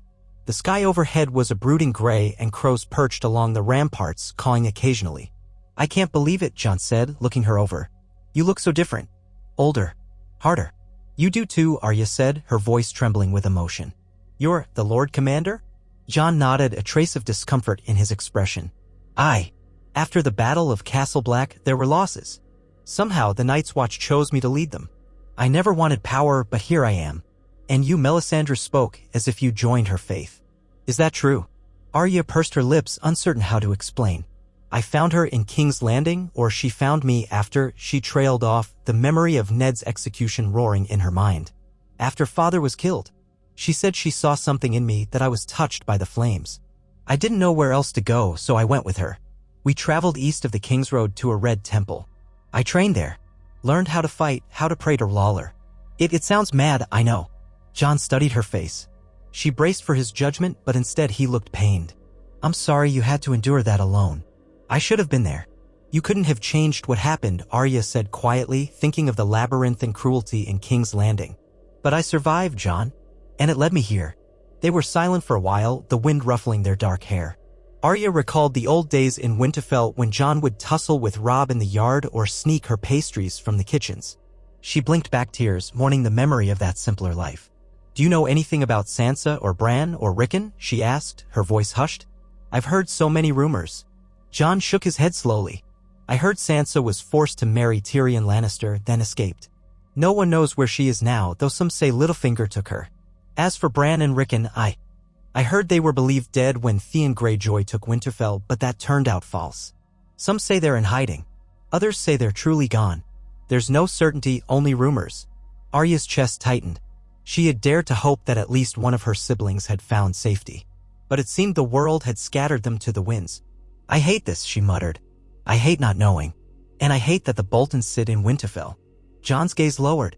I understand. But my vow is to the Watch. I can't ride south to fight Bolton unless he marches on us first. Stannis is trying to rally supporters, but we're stretched thin. And the White Walkers, they're no fairy tale. They're real. The wildlings have seen them. Our rangers have seen them. Arya exhaled sharply. I know. I fought whites myself near Moat Cailin. It's horrifying. She paused. Melisandre says we have to stand together against this threat or none of us will survive. That's what I've been telling the Watch, Jon said. We've let the wildlings through the wall under certain conditions because if we don't unite, we'll all die anyway. Many in the Watch don't like it, but I won't budge. This is bigger than old grudges. He sounded weary and Arya felt a pang of empathy. Jon was carrying the fate of thousands on his shoulders, caught between centuries of tradition and an enemy that defied belief. Maybe I can help, she offered quietly. I've learned a bit about the White Walkers. Melisandre says flame is key, that dragon steel or Valyrian steel can also harm them. If the time comes to fight, I could stand with you. Jon looked torn. I don't want you in danger, but I also know you won't hide. You never did. Arya laughed humorlessly. Hide? I've been done hiding for a long time. They spoke for a while longer, voices hushed, exchanging fragments of their stories.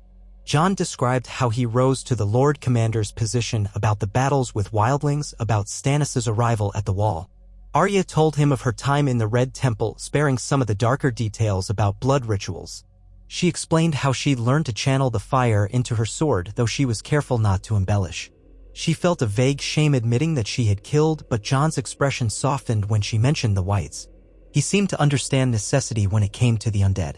Eventually, duty called him away. Arya watched him stride across the yard to address a pair of black brothers who saluted him, leaving her standing amidst the swirl of activity. She marveled at how the boy she'd known had grown into this grim, capable commander. And she wondered if he recognized the girl with the wooden practice sword in the courtyard who'd grown into a priestess of flame and vengeance.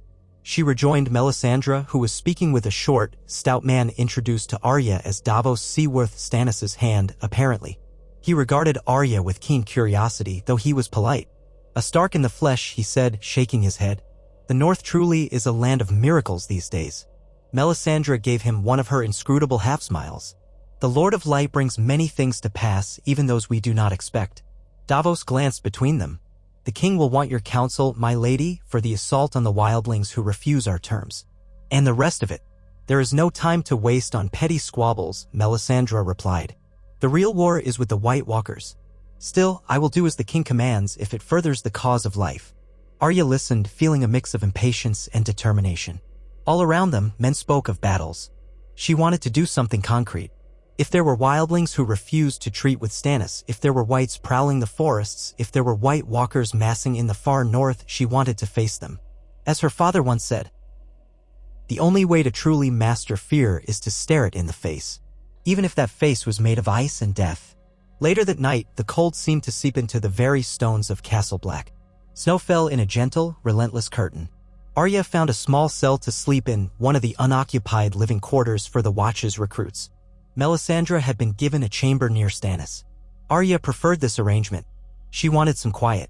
Alone in the dim space, she spread out her few belongings: spare clothes, small vials of sacred oil, the dagger from Melisandre, and Needle. The faint torchlight caught the steel of Needle, reflecting it back in a wink that reminded her of all she had been through. She sank onto the straw pallet, exhaustion heavy in her limbs. Yet her mind would not settle. Her thoughts churned with the enormity of what lay ahead. North of the wall, the others stirred. At Winterfell, the Boltons ruled, no doubt tormenting or killing any loyal to House Stark. She couldn't be everywhere at once, but she refused to let her dreams of vengeance overshadow the threat to all humanity. She stared at the guttering torch, recalling the prayers from the Red Temple. "Please," she whispered in her mind, "let me be strong enough for what comes next."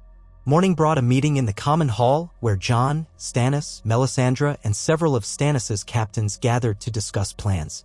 Arya took her place beside Melisandre, listening intently. Stannis intended to send a small force beyond the wall to parley with the wildling leader known as Tormund Giantsbane. If parley failed, there would be a confrontation. Arya's eyes roamed across the map they had spread on the table, rough sketches of the terrain beyond the wall, dotted with lakes, forests, and ancient fortresses of the First Men. She felt a strange thrill at the idea of venturing there. "The White Walkers were last seen near Harhome, or so the reports say," one of the captains muttered. "That place is cursed. It said thousands died there, no one knows how." Melisandre's voice was distant, as if recalling a vision. "Fire and ice clashed in a dream I had. An army of EAD marching from the sea. Harhome, yes, I saw glimpses of that name in the flames." Stannis regarded them all, jaw tight. "Then we must move with haste. We cannot allow the White Walkers to swell their numbers unimpeded. But we also can't commit all our forces. I intend to retake Winterfell before the Boltons entrench further." Jon frowned. "If the White Walkers are as grave a threat as we say, perhaps we should unite all our strength to face them first." Stannis' eyes flashed. "And allow the Boltons to remain unchallenged, consolidating power in the north?" "No. When the snows deepen, any campaign to retake Winterfell becomes near impossible. We act now or not at all." Arya spoke up, her heart pounding. "I can help with the wildlings. I know how to fight whites if it comes to that. But more than that, if we encounter the White Walkers, my sword can burn." There was a stir among the men. One of the knights, Ser Godry, gave Arya a skeptical once-over. "You're but a child.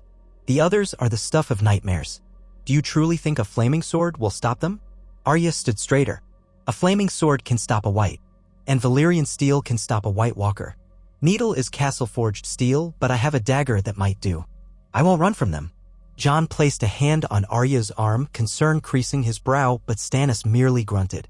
"Bravery is commendable, but foolishness can get you killed." "Very well, if Melisandre vouches for your abilities, I'll allow you to accompany the scouting party. Jorah Marsh will lead them." Arya's cheeks warmed with determination. She glanced at Melisandre, who gave her a solemn nod. After the meeting, Jon pulled Arya aside. "Are you sure about this? Beyond the wall, conditions are harsh. There might be White Walkers, whites, thens, giants, everything we can imagine and worse." She met his gaze. "I've faced terrible things already, Jon. I won't cower behind these walls. If the real threat is out there, I have to do my part." Jon's eyes flickered with worry. "Then let me come with you. The Lord Commander can lead from the field." Arya's heart leapt at the idea, but then she saw Melisandre and Stannis speaking in hushed tones. She knew Stannis wanted Jon to remain at Castle Black to manage the uneasy alliance with the wildlings who had already crossed. And the Night's Watch might object if their commander left for a dangerous scouting mission. "This is my choice," she said softly. "The realm can't afford you dying out there, Jon. You have a duty. Let me do mine." He gripped her shoulder. "Promise me you'll be careful." She tried to smile, though it felt hollow. "I promise." That afternoon, the scouting party prepared to ride out. They were 24 strong, a mix of Stannis' soldiers and a few Night's Watch rangers led by Jorah Marsh, a gruff man who wore black-boiled leather under a thick fur cloak. Melisandre would stay behind, her role to advise Stannis on the upcoming assault on Winterfell.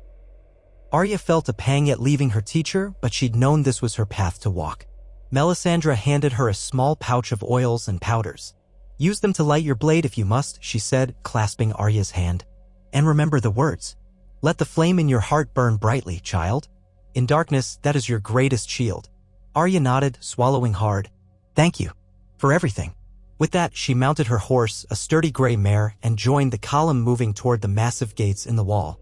Creaking chains and pulleys echoed in the icy air as the gate rose, revealing the unending white wastes beyond.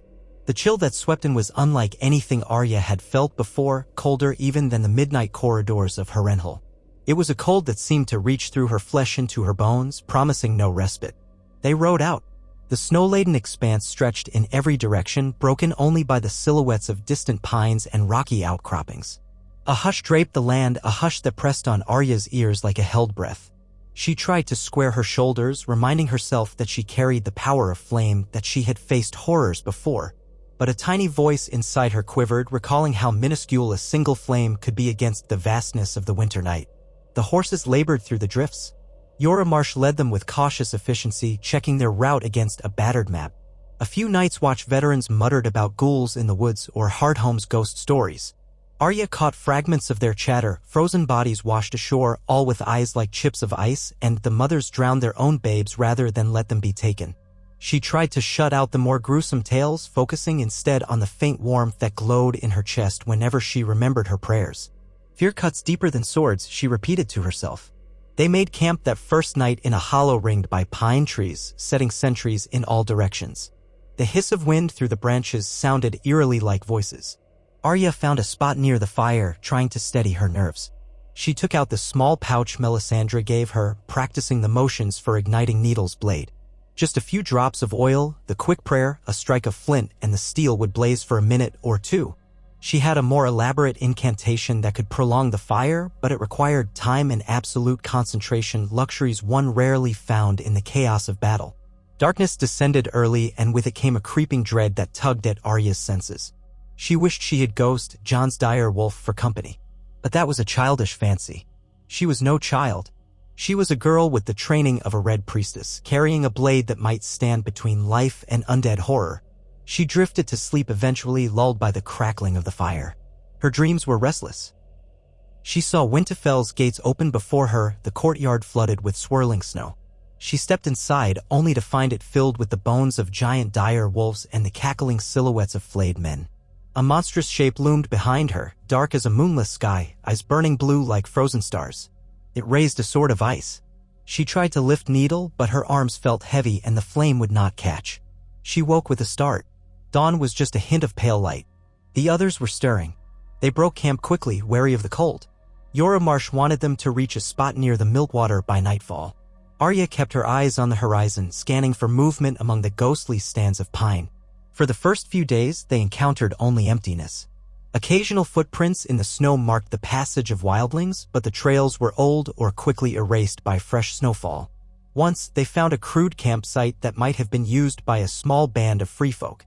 Another time, they spotted a lone wolf stalking along a ridge, vanishing into the trees when they approached. On the fourth day, the weather took a savage turn. A roaring wind carried needles of snow that slashed at their exposed skin. Jorah Marsh ordered them to make camp early, huddling under a rocky overhang to wait out the gale. The night was a misery of cold, with only small fires that struggled against the biting wind. Arya curled in her cloak, praying softly for warmth, feeling a ghost of heat flicker in her blood. Sometime past midnight, she heard a shout from one of the sentries. She bolted upright, hand on Needle's hilt. The wind whipped her hair, half blinding her as she stumbled from beneath the overhang. Through the swirling snow, she glimpsed figures moving toward their camp. One of the Night's Watch men yelled, "Weapons! They're on us!" Arya's pulse leapt. She fumbled for the small vial of oil. She had no time for the elaborate incantation.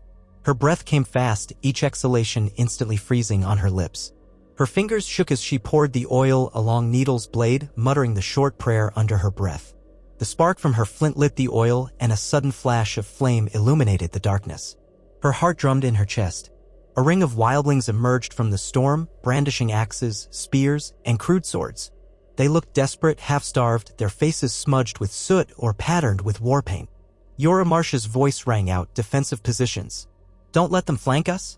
Arya's mind swam with a dizzying mix of excitement and dread. These were not whites. These were living men, possibly just as desperate as she had once been. But they attacked without warning.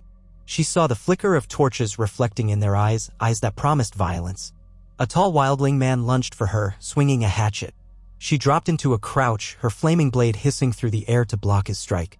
Sparks flew as metal clashed. The man snarled and pressed forward, apparently unafraid of the flame. Arya pivoted, recalling Syrio Farrell's teaching, swift as a deer. She batted his hatchet aside and slashed needle across his midsection. Fire licked at the wound and he howled, stumbling back into the snow. Another wildling rushed her with a spear. She ducked, letting the spear's tip whistle overhead, then drove the point of needle into his thigh. He collapsed, cursing, blood steaming in the cold air. All around her, chaos erupted. The Night's Watch men and Stannis' soldiers fought in a loose circle, trying to prevent the wildlings from overwhelming them. The swirl of snow made it impossible to see more than a few yards. Arya blinked away flakes that clung to her lashes. Her flaming sword was a beacon, drawing attention from all sides. A wiry woman with a knife came at Arya from the side, eyes wild under tangles of filthy hair. Arya pivoted just in time, crossing blades. Steel screeched. The woman spat curses. Arya felt her muscles strain, but she was smaller than many foes and relied on speed. She twisted, sliding around the woman's flank, and slammed her elbow into the wildling's side. The woman staggered, letting Arya thrust needle toward her shoulder. The woman recoiled, a glancing blow leaving her howling in pain. She retreated into the storm. But more shapes loomed. Arya's breath heaved in ragged gasps. She realized she was separated from the bulk of their party, the swirling snow cloaking them all in confusion. The wind howled, carrying the clang of steel and the shouts of men. She turned in a slow circle, searching for Jorah Marsh or any friendly face. Instead, she glimpsed 3 wildlings converging on her from different angles, eyes glinting with savage intent. Panic flared. Fear cuts deeper than swords, she reminded herself. She forced calm into her limbs, raised her flaming sword. The first wildling struck high with an axe. Arya sidestepped, letting his momentum carry him off balance. She flicked needle across his forearm, drawing a spray of blood. But the second wildling was already lunging low, trying to grapple her legs. She jumped back too slowly, feeling his rough hands close on her ankle. She crashed onto her back in the snow, the wind knocked out of her. The flame on her sword sputtered perilously from the impact. She kicked frantically, driving her heel into the wildling's face. His grip loosened, but the third attacker was coming in with a club. Heart-pounding, Arya rolled to the side. The club slammed into the snow where her head had been. She slashed needle across the club wielder's knee. The man roared, staggering. All 3 were wounded but still deadly. Arya scrambled to her feet, panting. If they rushed her in unison, she wouldn't stand a chance. The storm whipped around her, snow lashing her face. Suddenly, the night split with a new sound, a fierce howl that resonated like thunder. At first, Arya thought it was the wind, but it came again, closer, deeper, an unmistakable roar of a large beast. The wildlings froze. Arya turned, disbelieving. Through the sheets of white, she saw a hulking shape barreling toward them, for the color of moonlight and eyes glinting red in the flames. A direwolf. It crashed into the wildling with the club, knocking him aside like a rag doll. Blood sprayed as powerful jaws closed around the man's throat. The other 2 wildlings shrank back, eyes wide with terror. Arya's mouth fell open. Ghost? It had to be Jon's direwolf, so pale it nearly blended with the snow. The beast snarled, turning its muzzle to the second wildling, who threw down his axe in trembling surrender. The first wildling, the one with the slashed arm, bolted into the storm with a cry of terror. Arya's heart thundered. She took a step, barely believing her eyes. The massive wolf looked at her, muzzle stained red. For a breathless moment, she feared it would attack her too, but it merely stared, as though assessing her. Then she heard another shout over the wind, Ghost. Ghost, here? Jon emerged from the swirling white, sword in hand, black cloak flapping. Relief flooded Arya at the sight of him. He ran to her side, eyes searching her face. Are you hurt? She shook her head, adrenaline coursing through her. What are you doing here? I came, Jon panted, because I couldn't let you face this alone. He glanced at the retreating wildlings. We brought reinforcements. We heard the fighting when we reached the outskirts of your camp. Arya's chest felt tight with emotion. She opened her mouth to speak, but the moment was shattered by another shout. We've got them on the run. Jorah Marsh's voice rang through the storm. Jon turned to Arya. Stay close. Let's drive them off. Together, they pressed forward. Ghost bounded alongside them, a lethal guardian. The wildlings, seeing their numbers swell with Jon's reinforcements, broke into a panicked retreat, melting into the storm. A few lay wounded or dead in the snow, the rest scattered. When the chaos subsided, Arya looked around. The swirling snow made it hard to gauge the toll. 3 of their own men lay dead, the rest forming a tight ring around the camp. Jorah Marsh was cursing as he inspected a fallen soldier. He turned to Jon, giving him a nod of thanks for the timely intervention. Ghost paced through the camp, sniffing at the bodies. Jon knelt beside one of the dead wildlings, checking for any sign of life, then rose, shaking his head. The wind tore at his hair. Arya she'd needle, the flame extinguished. Her whole body trembled from the aftershock of the fight. Jon placed a hand on her shoulder again. Are you sure you're not hurt? I'm fine, she managed. You saved me. You and Ghost. Jon's face clouded. I'm sorry I couldn't get here sooner. She gripped his arm. But you did come. You disobeyed Stannis, didn't you? I decided I couldn't let you face what might be out here alone. He gave a wry half-smile. I might have said a few choice words to the king, but I'm the Lord Commander, not his bannerman. The Watch can choose how to deploy as we see fit, as long as the wall is guarded. Despite the horror of the ambush, Arya felt a surge of warmth. Thank you, she whispered. It means a lot. A grim hush hung over the battlefield. They gathered the wounded, tried to bind their injuries, and recovered what they could. The storm still howled. Jorah Marsh decided they should regroup and possibly return to Castle Black if the weather did not improve. The intended parley with Tormund Giantsbane might have to wait. Arya stood at the edge of camp, snow collecting on her cloak, watching as the bodies of the fallen were laid out. She felt cold inside, remembering how easily violence erupted in this land of ice and shadow. Jon joined her, silent, gazing out into the storm. The presence of Ghost at his side was reassuring in a way words couldn't match. They spent a tortured night in the battered camp. Arya barely slept, every howl of wind making her jolt awake, hand clutching the hilt of her dagger.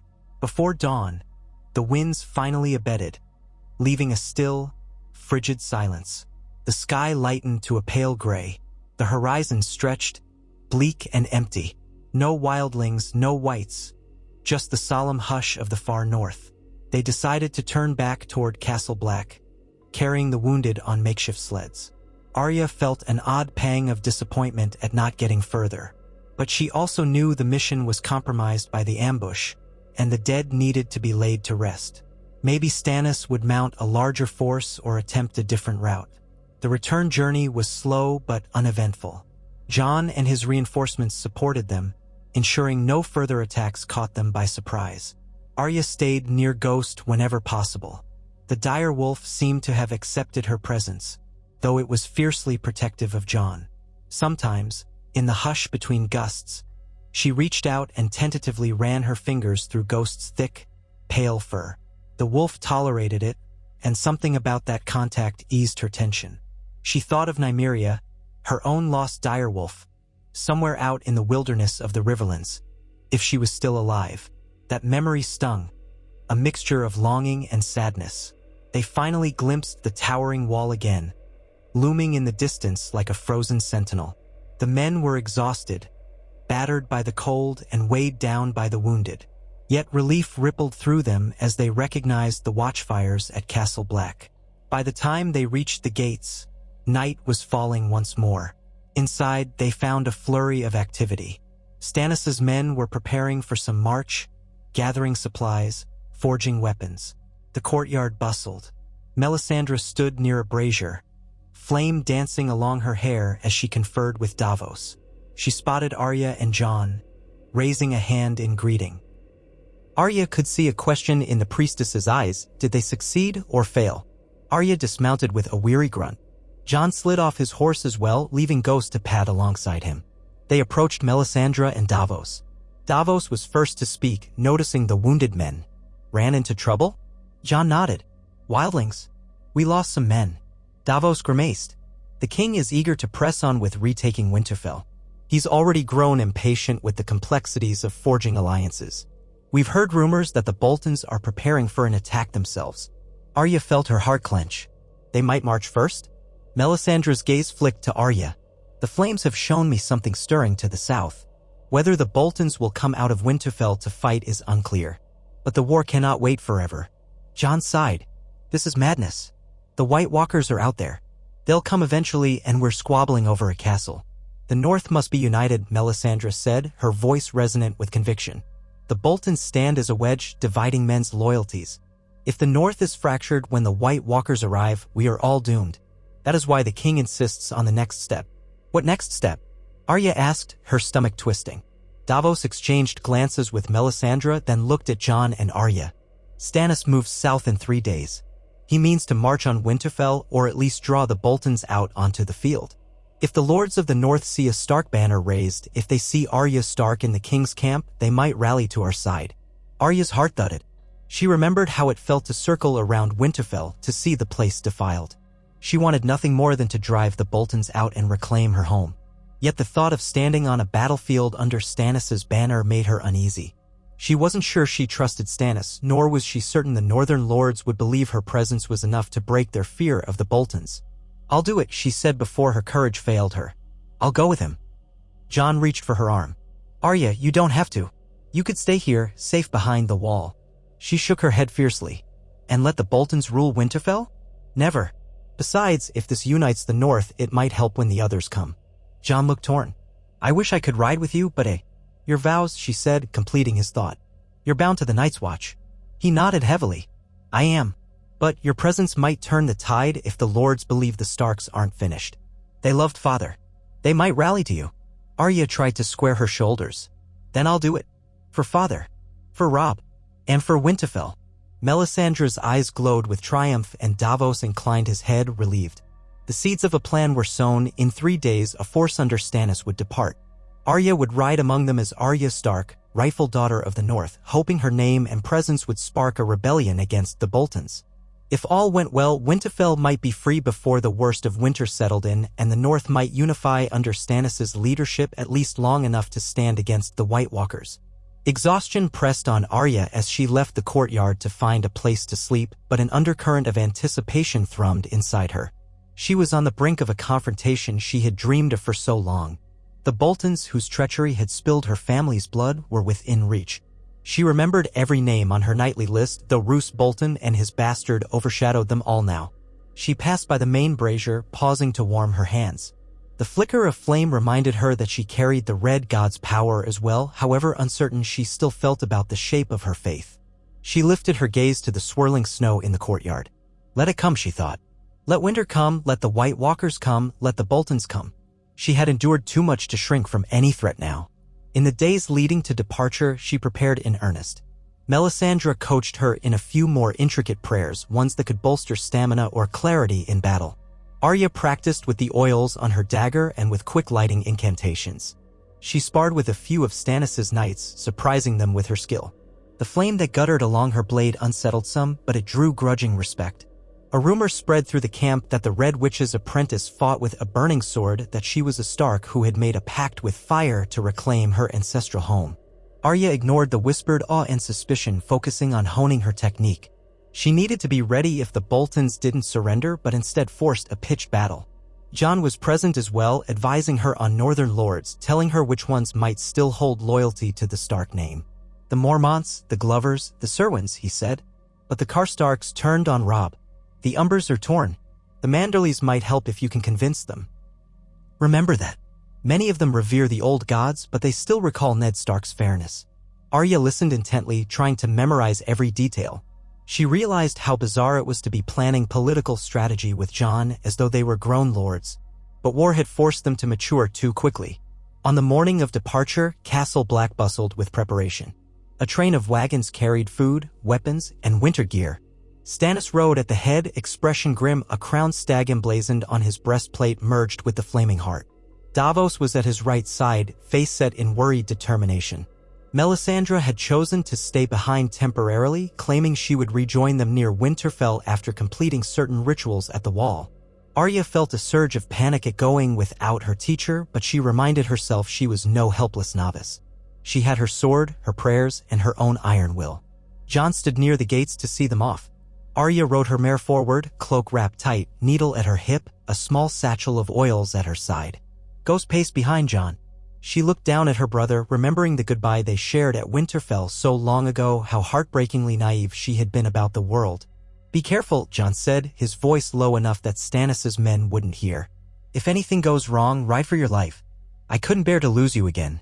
She tried to smile, but tears pricked at her eyes. I promise I won't do anything too reckless. That's never been your strong suit, Jon teased gently, a faint smile curving his lips. Then the smile faded, replaced by a brother's fierce protectiveness. Good luck, Arya. And may whichever gods you choose to pray to watch over you. She leaned down, embracing him. He squeezed her tightly, and for a moment she felt that fragile sense of safety she always associated with her older brother. She exhaled, pulling back before the tears could fall. "Next time I see you," she said, "Winterfell might be ours again. Pray for that." He nodded. "I will." With that, she urged her mare forward, merging into the column of riders. The gates to the wall creaked open, letting in a blast of icy wind. She passed through, heart hammering. Her breath plumed before her eyes, but inside she felt a slow building heat. The group began their march south, the expanse of the north looming before them. She cast one last glance over her shoulder at Jon, who stood tall, black cloak billowing. Then the snow swallowed him from sight. Riding under Stannis's banner felt surreal, but if it was the means to reclaim Winterfell and rally the north, she would endure it. Her father had always said that wars made for strange alliances.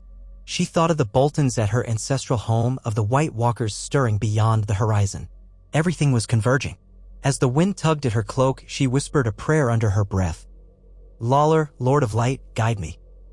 Let me be the flame that drives away the darkness. Let me be Arya Stark of Winterfell." In the swirl of snow, in the press of steel-clad knights and grim-faced soldiers, she found her resolve. The days ahead would be fraught with blood and peril, but she would not falter. She was the girl who had once carried Needle through the streets of King's Landing, the girl who had trained under a Red Priestess's fierce tutelage. She was a Stark, and this was her birthright, to stand against the cold creeping doom and the traitors who had slaughtered her family.